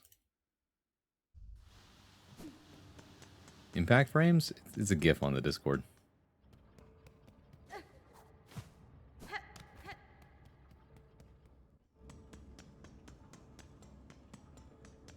You know, I think I say GIF these days more than I say GIF. I said black flash frames like Jujutsu Shitsen.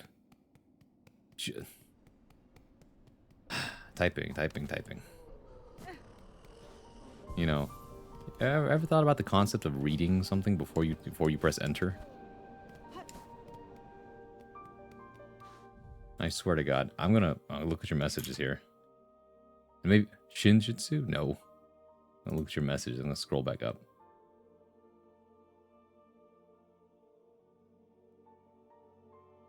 Oh, Black Flash-esque. Okay. You literally meant that as Black Flash, not Flashback. I thought that you meant that. Because you often misspell things so much that I wasn't sure if you meant something else.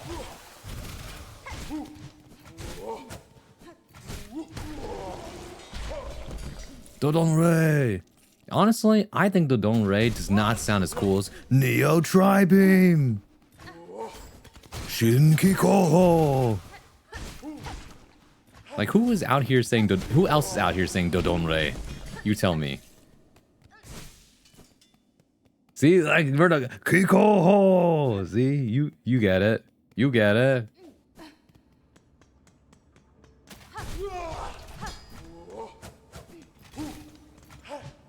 Ow. I didn't dash. I didn't dash again. Ow, fuck.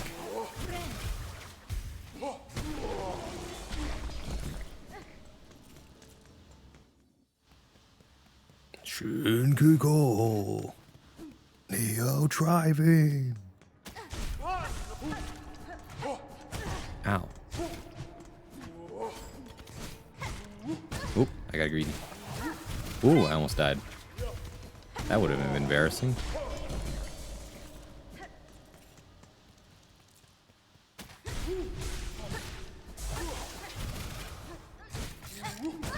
Ow. Oh, great. Oh, what the fuck? Oh, that was close. Alright.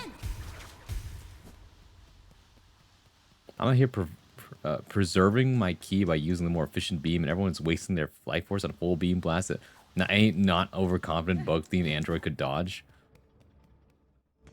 It doesn't matter, Hunter, how inefficient it is. It doesn't matter about the fact that it will be easily dodged.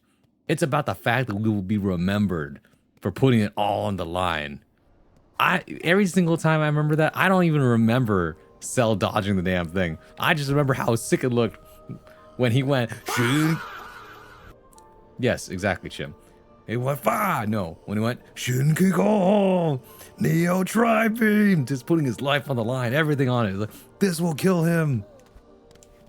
And even when it doesn't, it's like, damn, bro. Props to you. Like, look, man. Piccolo kicked less ass than Goku. That being said, though, Piccolo is still the G. You know why? Because every single time he gives it his all. Plus, he's got great principles. Death Beam has to be the most efficient. It's either Death Beam or Destructo Disc. Destructive Disc is also sick, bro. Although it was embarrassing, though, that Krillin tried to do the move and then Frieza copied the move, and he basically died to someone copying his move and doing it better, but it's fine. And then he goes Neo Tri-Beam and just starts spamming it. It's so true, though. That's the best part when you play in DBFZ. Like, start spamming Neo Tri-Beam and you're just like, yes, baby, yes. Like Tien out here doing fucking volleyball combos, then he's got 7 bars a meter. Like, bam, bam, bam. It's like, yeah, you better remember. You better remember this moment. Okay, by that logic, Frieza died because he copied Krillin. That's also true. I forgot about that. He did in fact die because Goku fucking dodged what's called the Destructo disc, and then Frieza like died to the disc on the boomerang way back.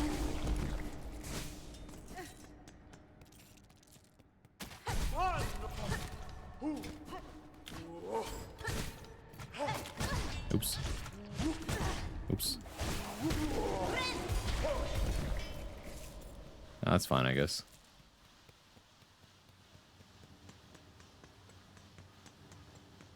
You don't spam in a neutral, you're the one dying? I mean, obviously, right? Krillin was the real hero. Krillin is still... Is he the strong... Okay, hold on now. I've been wondering this for a while. Everyone up to a point has been saying Krillin is the strongest human on Earth, right? Because everyone else is technically not human. Goku, a Saiyan, right? Tien, descended from some other race. Yamcha technically doesn't hold a candle, right? But then I'm like, but what about Master Roshi? Isn't he a human too? Didn't he establish the Turtles Hermit School? You know? Ow, fuck.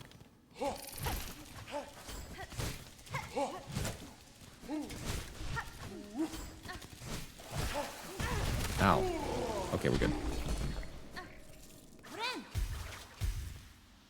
Mr. Satan is the... Well, you said Mr. Stan, but, you know, same thing, I guess. The strongest human. Krillin is a mutant. I don't think Krillin's a mutant. And also, Mr. Satan... Okay, I need you to, like, as much as I love the gag, we gotta be realistic here. In a one-on-one fight, between any of the other, like, high-powered... what's it called? Villains of the series. Did Mr. Satan ever win a 1v1? And I'm not talking hypotheticals, and I'm not talking, what's it called? Possibilities or oh, well, that's hypothetical. I'm not talking alternate timelines or anything like that either. I'm saying on paper, in the show, did Mr. Satan win a one-on-one fight? Legitimately, with his own power, and not through some divine intervention. Okay, we gotta get this right. We gotta get the facts straight, right? I'm not out here intending on spreading misinformation, bro. Tien is a human, probably.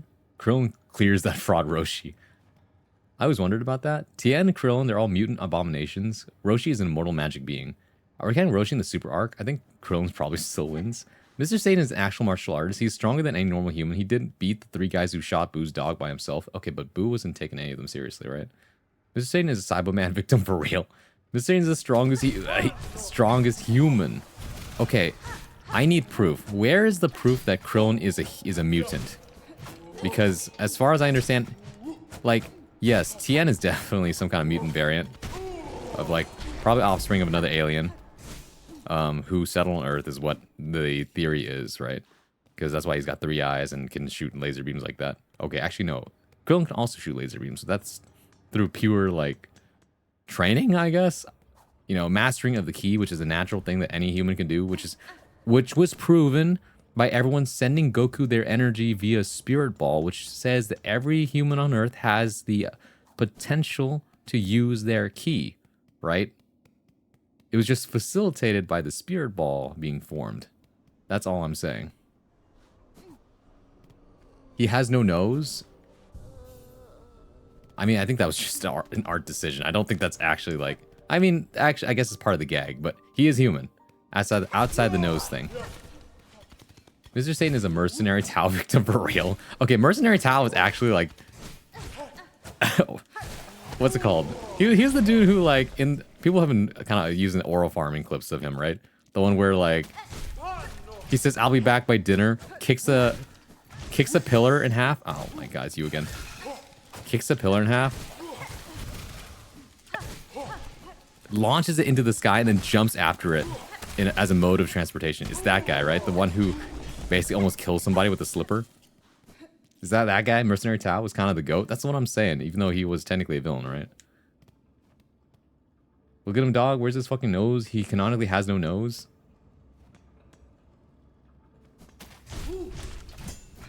You guys talk as though, like, humans born without certain features are, like, not human freaks of nature. By that logic, anyone who is born with, like, no arms or, like, without arms or legs is not a human. Come on, guys. Like, by that logic, Tien is also human. I guess you might be right. Although, I think the third eye thing, it might be... Like, what the fuck is Shiatsu, then? And the actual here literally doesn't have a nose. Okay. The definition of human is weird in the canon because they're, like, people humans. That's also true, which is just as confusing. It's not a gag in the OG Dragon Ball they mentioned about Krill not having a nose. That's true. It's like, oh, everything smells so bad. Oh, wait, I don't have a nose. It was actually one of those jokes. He's the guy who rides the pillar? Yeah, okay, that's what I thought. Also, Frosty Master, thank you for the follow. I appreciate that. Welcome in. Here, okay, canonically, Mr. Satan's master was killed by Tao canonically, but Tao is superhuman, basically. Okay, well, how? You know, you gotta explain. Here's the thing. He can still smell. I forgot he can smell, though. Shiatsu is a little fella. Shiatsu is an explosive device. Through his mouth, Tao's a robot in new canon. Okay. Like, Android style? Like, Red Ribbon Army? Android style? He's a cyborg? Okay.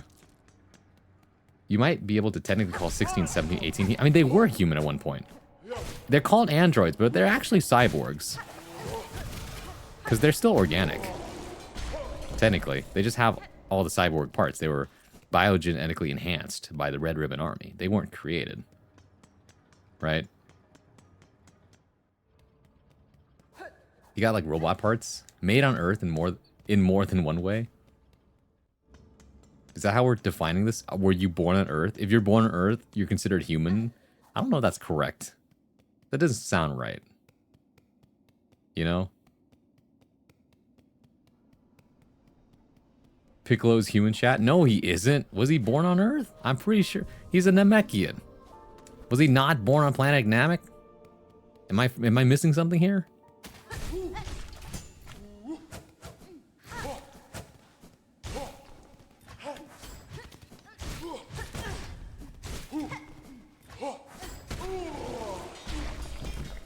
He was born on Earth. Okay. See, this is the issue, right? I think by our canonical definitions here, in order to count as, like, strongest human, you must be your lineage must be domestically, what's the word? Ow, what the fuck? Your lineage must be domestically traced to only on Earth, right? If any of your parents or relatives, well, actually no, just if your direct line of blood is anywhere extraterrestrial, you are technically barred from being counted as human. Actually, that counts for... Okay, actually, no, that's not just that. It's not even extraterrestrial. Anything that is not strictly in the human genome pile, all right? Like, you know, like, say there's dog people. You're technically not human. You're part human, part dog, for whatever that is. Right? That's a whole other thing, too.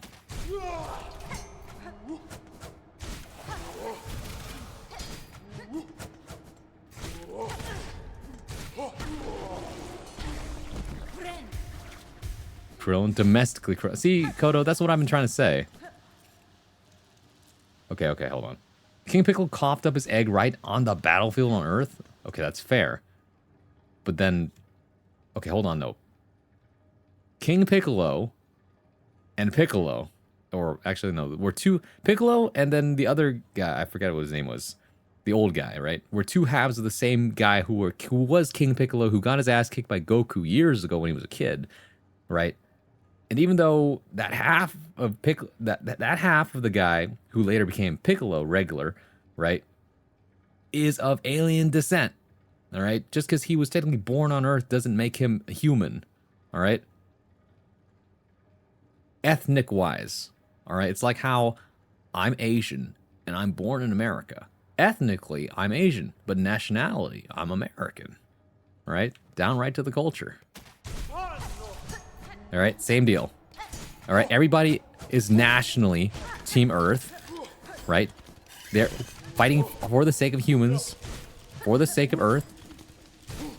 But technically speaking, Piccolo is ethnically Namekian. All right, just like how Goku is ethnically Saiyan, but lives on Earth, so he's by nationality an Earthling. Okay. So race Saiyan, nationality Earthling, or whatever planinality. I don't know what to call it. Okay. Krillin, human, technically, has no alien genomes in him, no non-human thing, right? Has a weird defect where he has no nose, sure, but genetically speaking, human. All right, human Earthling. All right, there's no weird twist here. Kira Toriyama did not try to retcon everything and say, actually, Krillin was secretly 1/8 Saiyan. He just has, he was just bald. Okay, well, technically, Krillin has the ability to grow hair.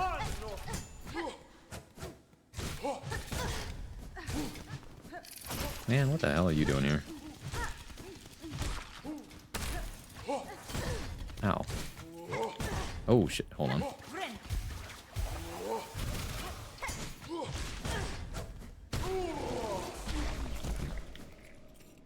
Okay. Anyways, King Piccolo was also born on Earth because he divided from Kami on Earth. 17 counts then? I mean, yeah, 17. Okay, well, didn't I say this right? Okay, 16 technically isn't human. He was strictly android. He was born from entirely, what's called mechanical parts. 17 and 18, however, are twins that were human and then turned into androids, which, strictly speaking, they're actually cyborgs. They've just been biomechanically enhanced. Okay, what about Trunks, Braun? You is anti-Saiyan half-breeds? I'm not anti-Saiyan half-breeds. What are you saying? Never, not in a singular line did I say they're bad or inferior or anything like negative. I simply said that they're technically not, like, from here. Right? That's like saying I'm not Asian because I was born in America. What are you on? Gohan's strongest form is actually limited to only humans, I believe. What? What are we talking about? Gohan Blanco? Okay, Braun, how human is Pan then? Okay, Pan is the daughter of, what is it? Krillin and 18, right? And 18 had Pan after, oh, what the hell? After 18 was wished by the Dragon Balls to become human, right? Because Krillin wanted to make sure that 18 didn't blow up. So he removed all the... So she's still, like, super strong, but she no longer has all the mechanical components to her.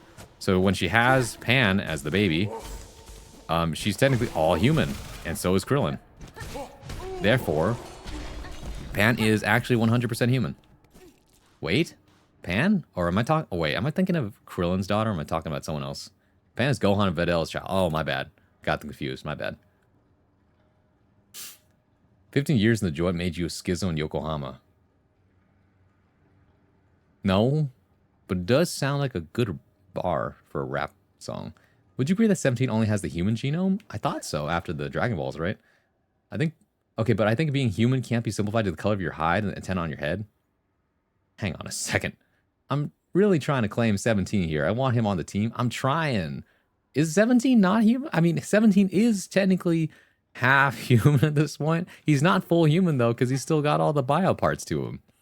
Or, sorry, he's still got all the mechanical parts to him. That's the thing. So, yes, he's technically a team human as long as he fights for humanity. That's not the issue here. It's just that, strictly speaking, he's... Okay, he's technically team human with mechanical parts, right? He's not all android. 16 is born entirely from mechanical parts. he's not human, right? 17 is part human. It's like how Cyborg from Teen Titans is, strictly speaking, human, but with mechanical parts. Same thing for 17. He's full human. Where does the line draw? Okay, but anyways, Gohan and Videl. Well, Videl is human, daughter of Mr. Satan, right? And Gohan is half Saiyan, half human. Therefore, Pan is 1/4 Saiyan, right? She's 3/4 human, 1/4 Saiyan, right? So strictly speaking, she's not all human. Like, at some point we're just talking about how diluted in the gene pool do we want to go before we say that, like, oh yeah, no, you're definitely human. You're not even, it's like how people be saying, like, oh, I'm like Native American, and they got like the 1% in them. Right? At what point is it so diluted that like, no, you can't, you can technically claim that, but we don't see you as that. Right? I don't think that's a big enough part of your identity to start claiming that shit. Right? This is where we start like getting to the real muddy weeds of it all. Pan is the daughter of Gohan and Videl, so she's half-breed of a half-breed. So yeah, 1/4. Was it like a Dragon 7 reference and an unfunny chuds? I'm an unfunny, sorry, I didn't get the Dragon 7 reference, my bad. Are people who have prosthetics less human? No, they're not. Right? The difference here is that prosthetics let people without certain limbs or functioning things, right, live equally on level with most humans. Otherwise, they'd be like having difficulties in day-to-day lives. The difference here is that 17 was perfectly functional, and then he went a step beyond that. Now he's superhuman through mechanical bioengineered means. He's still human, but like on a like through unnatural means. There we go. Is it unnatural? I don't know. Well, okay, now we have to define what the fuck does natural mean. Like, are you natty, bro? Or are you on that Saiyan genome pool? What are you smoking? Like, what? 17's glow up in Super is kind of absurd. True. But he's the GOAT. He's the GOAT in Super, though. He helped win the Tournament of Power. Therefore, you know, no one's complaining here. He's a good guy. He's got a park to run. You know? He went on that cruise that he wanted, didn't he?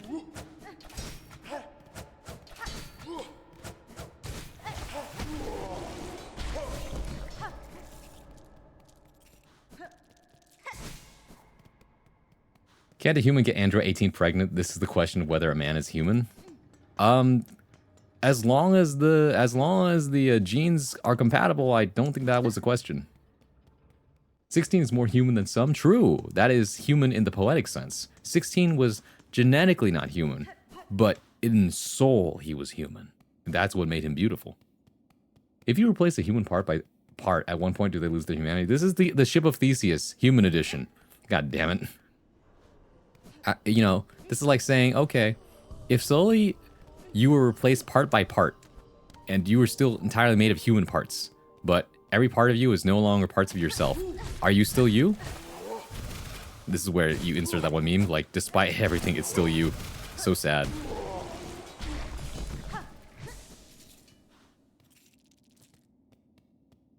Let's see. Okay, but if the androids are human, then being half robots is more human than being a fifth Saiyan. Wait, what? If you're being robots is more human. It depends on how much robot you are. If you're like 5/8 robot and 3/4 human, or 3/8 human, like you're more robot than human in that point. In which case, would you be more willing to claim that you're android or you're human? This is like with the Mega Man dilemma, right? Because in some series of Mega Man's like, I fight for the humans because I am, or either that, or like, I'm a robot, but I feel human, etc. Right? Like, how do we find it? Technically, you claim to be human, and that's all well and good. I don't mind them fighting for like Team Human. I think that's cool. I think that's good, right? The issue is where like you start trying to abandon your ethnicity, but well, there's parts to it, right? It's like Kazuya Mishima abandons his nationality as Japanese. but he's technically still Japanese. But there's also other parts, like I renounce my background because they were evil. Like the people of my culture did evil things to the world, so I renounce my culture. I am no longer of that ethnicity. Like, I am not my past, etc. And like, that's well and good, but also, genetically speaking, if we were gonna be technical about it, you are technically still this. And, you know, your past doesn't define you, your culture doesn't define you, but technically speaking, you are still this by, you know, DNA.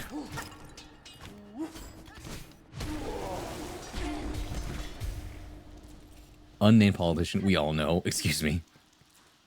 What if I'm just a brain within a robot body? I mean, we've seen this happen. Or, it depends. Are you talking about, like, literal human living brain? Or are we talking about the brain scan chip? Where you are technically human in soul and mind, but your brain has been replicated into a microchip that is now being used as a robot's brain. And you are entirely still you, but in a robot body, replicated. Anybody play Soma? I thought 17 was the girl, 18 was the bot. No. 18's the girl, 17's the guy. They're technically twins. Oh, the boy. Yeah. I never expected 17 to steal the show. That was honestly so hype. It was a really good move on Akira Toriyama's part. I don't know. I think he wrote that part. Shouldn't Master Roshi also be in this conversation? Him and Krillin both made it to the tournament power. I mean, see, that's the thing we were talking about. My original question was, like, everyone pretty much agreed, like, at some point, Krillin is the strongest human on Earth, right? And then my question is, what about Master Roshi? What does he count as? And someone said, he's a magical being, technically, just like the Ox King. It's like, I guess you're right. The Ox King's... Wait a minute. Oh, fuck. Shit. If the Ox King isn't human, that means Chi-Chi isn't human either. Which means that, what the fuck is going on? Fuck. Thank you for reminding me about that. Ah, shit, here we go again. If every cell in our body replaces ourselves every day, are we still ourselves? The great philosophical question. The answer, actually, philosophically speaking, is that you are who you are as long as you believe you are.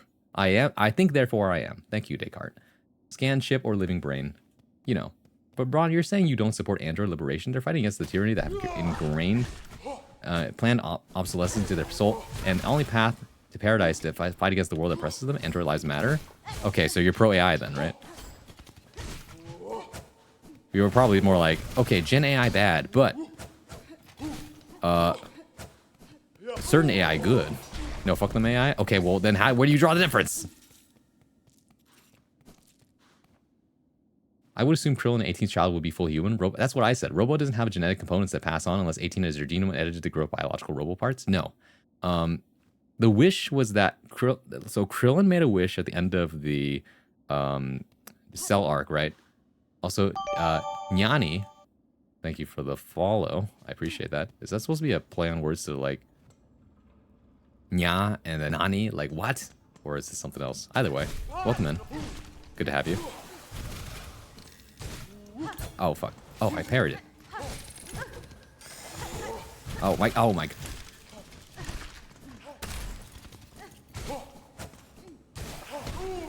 Anyways, hello. Welcome in. Okay, so...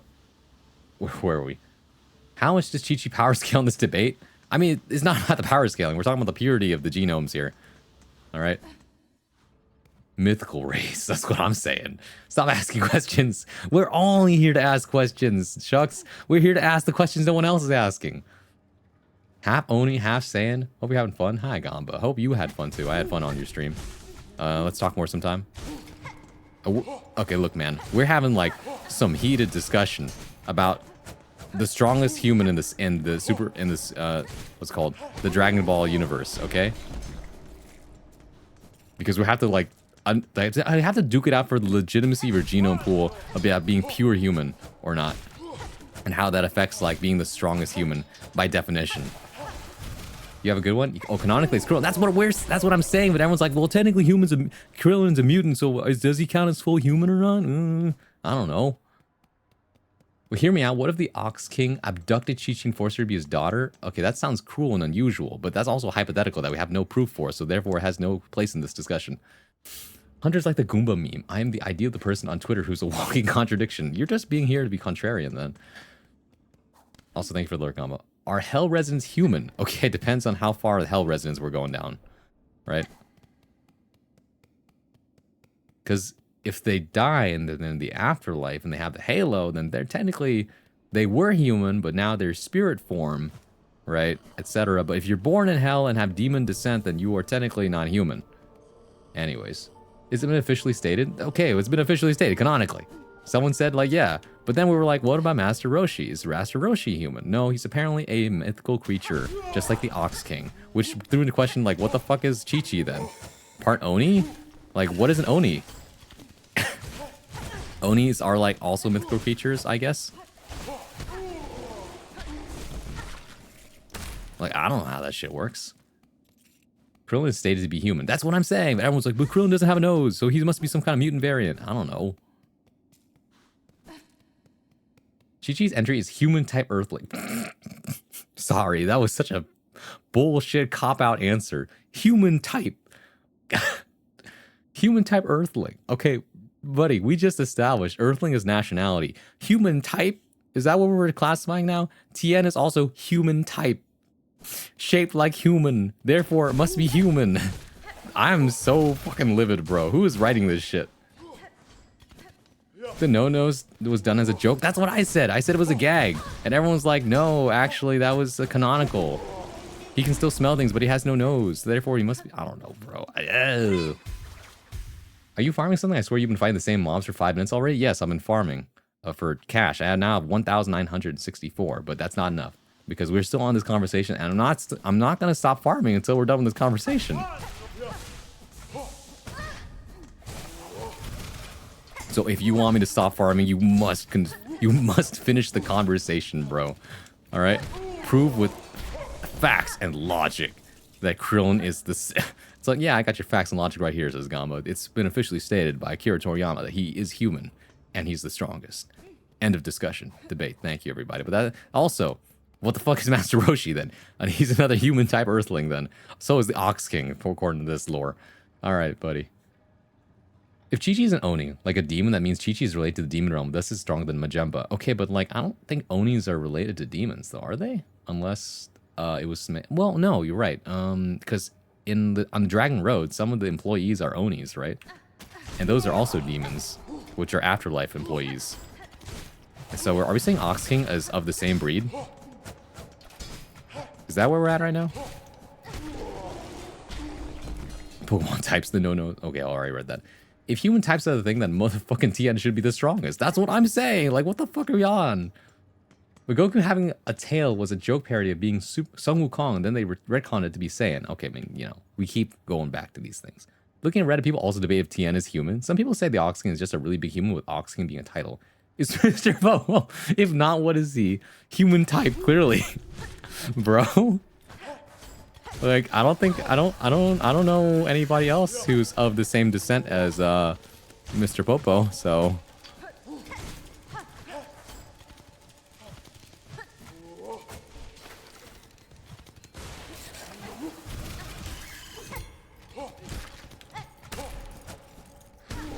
Sorry, I was locking him for a second. Should you write Mr. Popo solos everyone? Okay, I've never seen Mr. Popo fight. Have you? Raise your hand if you've seen Mr. Popo actually in a fight. I've never seen that dude in a fight, bro. Alright. That's the point? Bro, you can't just pull a I've never lost a fight, but I've also never won a fight, making me the strongest because I'm undefeated. Don't give me that bullshit. That's the point. I saw it. You saw Mr. Popo fight? Hearsay. He fights with his words and wisdom. Don't you start, Vex. Don't you give me that. That's because he's too strong to fight? Is that actually what that says? Is that under the lore? Under the Bible of Akira Toriyama himself saying Mr. Popo is too strong, bro. Strongest being on Earth. Is that right? Is that what I'm hearing? People glaze Satoru Gojo. Okay, but he's actually him, though. That was proven. It's like he's literally written to be him.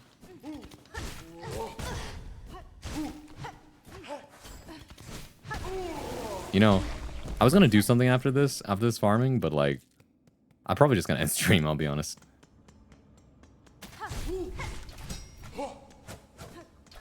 He might be Xeno's dad? Okay, but Xeno's like, isn't he like one of the creators of the universe? Oh, what the fuck?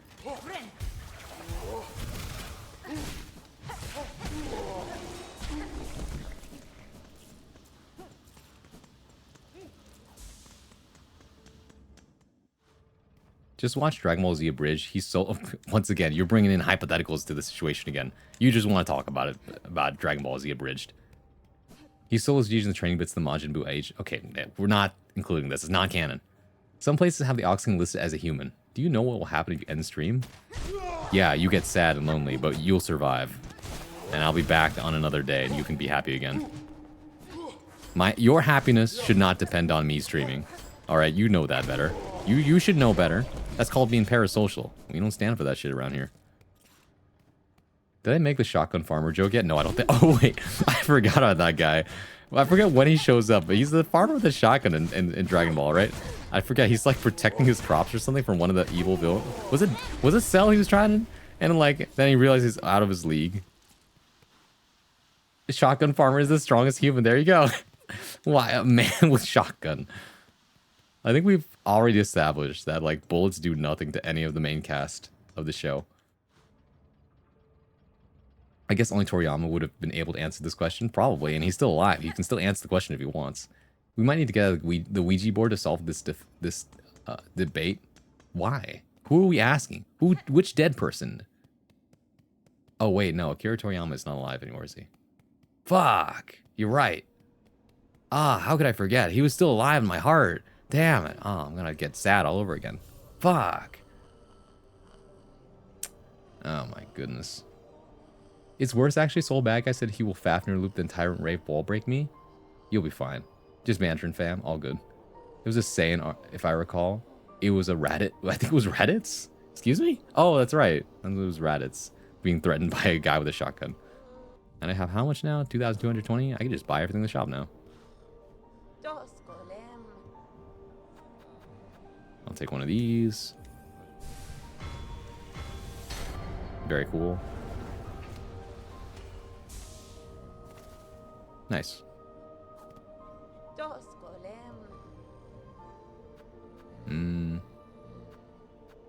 I'll need one of these.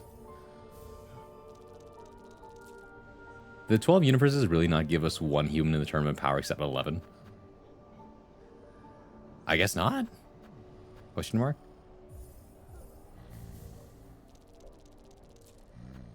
You know, you can only do so much. Alright, I'm buying your entire stock.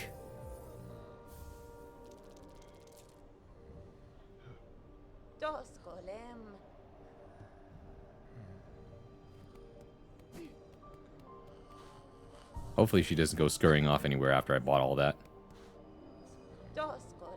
No, I think she's fine. Okay. It's not like the other shopkeeper.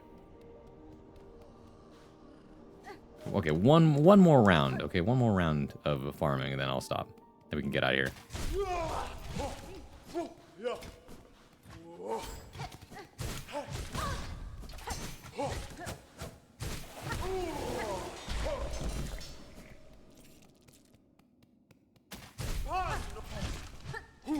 I'm at Universe 7 on 11. It's been a while, honestly. Yeah, it has been a while, hasn't it? Ow.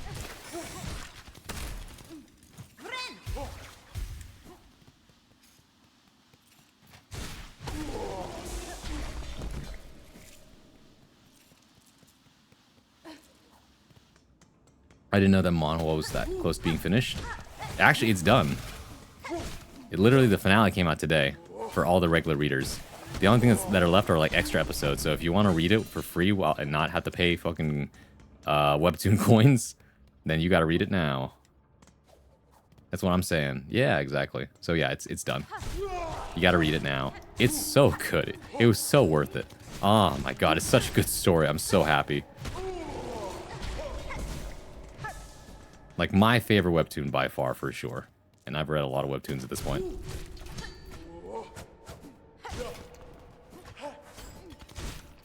Like, everything has been satisfying to read from, like, the start to finish. Not a single bad arc, in my opinion. I'm like 20 chapters off of the end then? Oh, hell yeah. You can binge that shit now.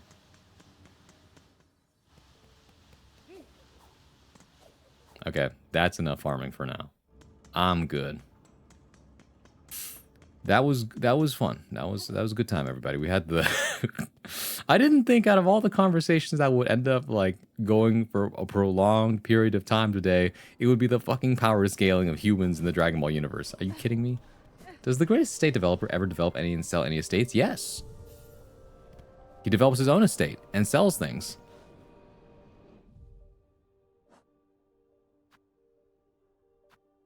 Anyways.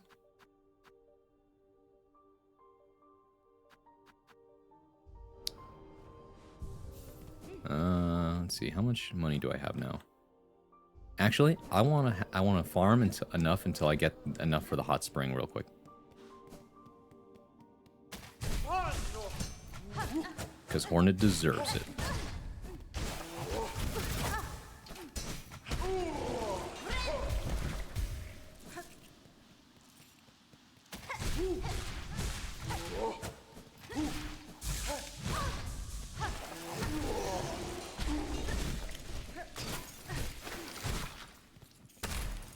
Cool.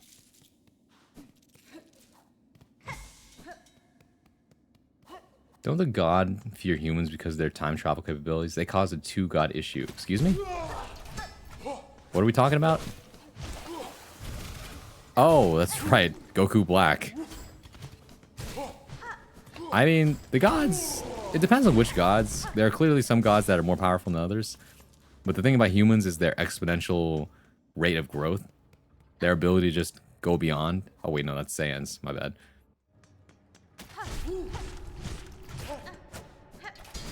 Double Xeno was caused by human tech. Really? Huh. I don't even know the story behind that one, but that sounds interesting.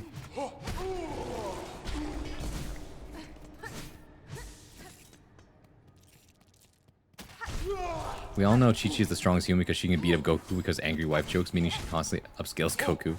Alright, I think there's a difference between being in a one-on-one fight and then beating your wife, bro. Don't beat your wife. Alright? Even every man knows that.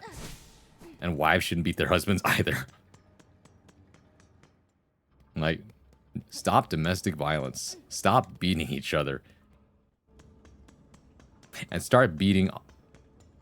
You know what? I'm not going to finish that joke. I'm going to keep it in my back pocket and let everyone autofill in their heads instead. Goku did train with Chi-Chi before. That's true, but that was a much different time. Much different age. Start beat. Thank you. Somebody picked up the joke for me. Anyways, well, how much money do I got now? Ah, oh, shoot, I'm 100 off. One more time. Then we can raid out.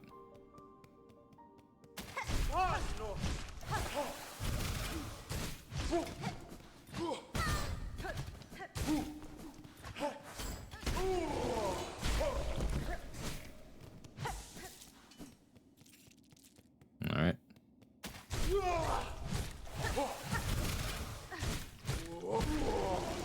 Cool.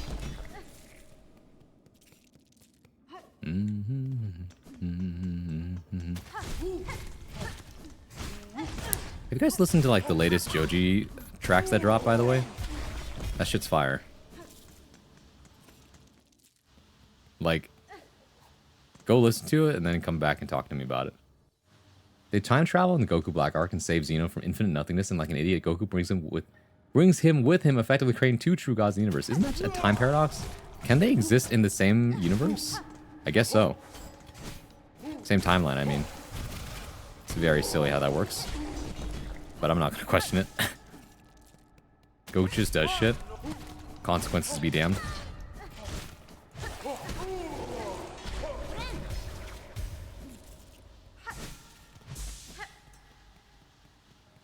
Alright, that should be enough now.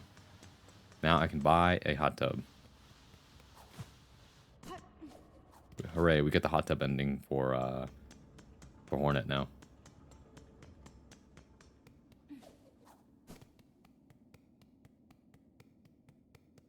Hot tub, hot tub. Humanity technically created God with technology by secondhand effect. I guess so. Technically, it was Goku's fault, but yeah. He will literally kill consequences. The androids and cells were his consequence. Buu Saga was the consequences. I guess. I mean, you know, he did take responsibility. I don't know if it was retcon, but you know, Oob, right? That's his name. Reincarnated Buu as human.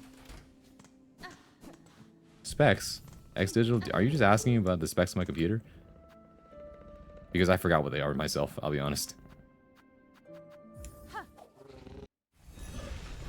Oops is still in? Okay, cool. Still canon. I still can't believe Goku gave Cell a fucking Sensu Bean. He's just a bro, you know? If anything, it's highly questionable how he let Cell do all that and then said, alright, Gohan, you got this. His belief in his son is infinite, apparently. Yes, please. And I'm back to having exactly 70. He's a baby during Super? Yeah. Oh my god, Oob, rip cannon, but I liked him. He was cool.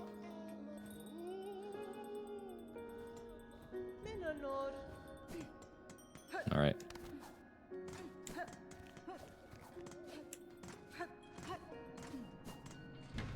My beautiful Belle home now has a hot tub. Oh, amazing. I'm not gonna go into the logistics, the logistical nightmare of having a hot tub right above your home. But you know, here we are, I guess.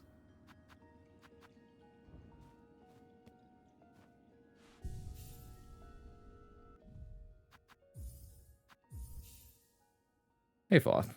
To be fair, I think all of the enemies of Goku's ever faced, but Herxel was probably one of the most honorable. He kind of inherited a lot of good human traits too. That's fair. I'm quite proud of my speed. Not to be mistaken with good, but honorable. True. I respect no one except Gohan Blanco.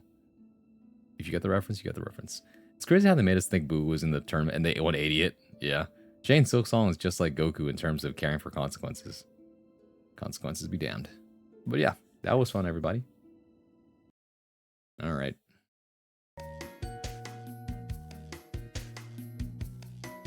Shall we find somebody to raid? A good session had by all.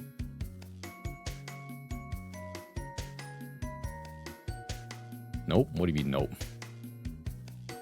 There's a few places we could go, but let me take a look.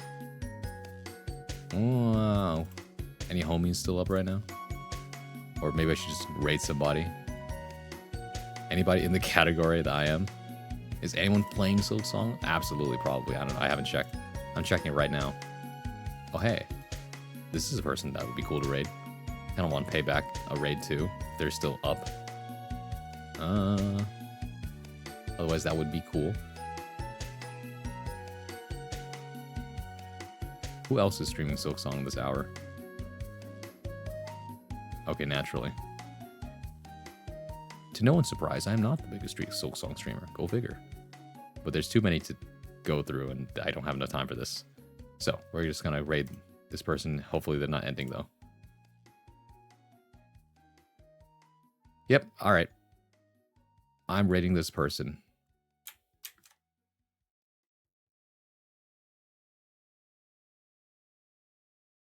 Let's see. Hold on a second. Boo's not in the tournament power? Apparently not. Ron, who's the best villain in Dragon Ball? My favorite is Perfect Cell still. He's so funny. Actually, no. Well, Frieza also makes me smile because of how dumb he is sometimes. But anyways. But they're all, well, Frieza is definitely a piece of shit. But very, very funny. Why didn't they choose him? I don't know. I finally ordered a microscope. Hey, congratulations. Heart disease is the best villain. It's Smoke Goku. True, it killed Goku. The only time he actually truly dies. Thank you for streaming. Frieza's such a good evil character. True. Actually, like, hate. You can hate that guy without any remorse. He deserves everything he gets. With that being revived by Dragon Balls? Literally the polar opposite of Goku. Okay, anyways. Monkey, says Frieza. You know what he meant by that. But anyways, follow me over here. Thank you, everybody, for coming. Thank you for sticking around. Thank you for spending time with me. I really appreciate it. If you're watching the VOD, thank you so much for taking time out of your day to come see me. Hopefully get to see you live one of these days. And as for the rest of you, we're going to be rating Casual Cap. Cap is a very cool VTuber. I don't remember when he debuted, but I think it was kind of recently. Faye King Catboy VTuber. So, variety streamer, aspiring voice actor. This is the basic information I have. But overall, cool person. So, do check him out. Currently playing Minecraft. Or Hytale, actually. That's not Minecraft, that's Hytale. But yeah.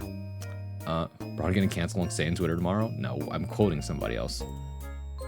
I can probably fight a god. Freeze, I'm gonna fight that god. So true. Anyways, here's the raid message. If you have the emotes, thank you, Murdoch, for the assist. And here is, if you don't have the emotes, feel free to use this message instead. I beat you to it. But anyways, appreciate the assist. Next time you see me will be Friday for reading and writing. I'm really swapping things around, gonna keep it going with this one. If you have done the weekly prompt, then I will be reviewing some of the submissions on the Discord if you're in there. If not, then this is your reminder to get those things done before Friday, or by Stream Friday. That's 7 p.m. by the way, an hour earlier than I normally do. But yeah, outside of that, that's about it for me. My name is Francois, and I'll see you in the next one. Bye-bye, everybody. Bye-bye!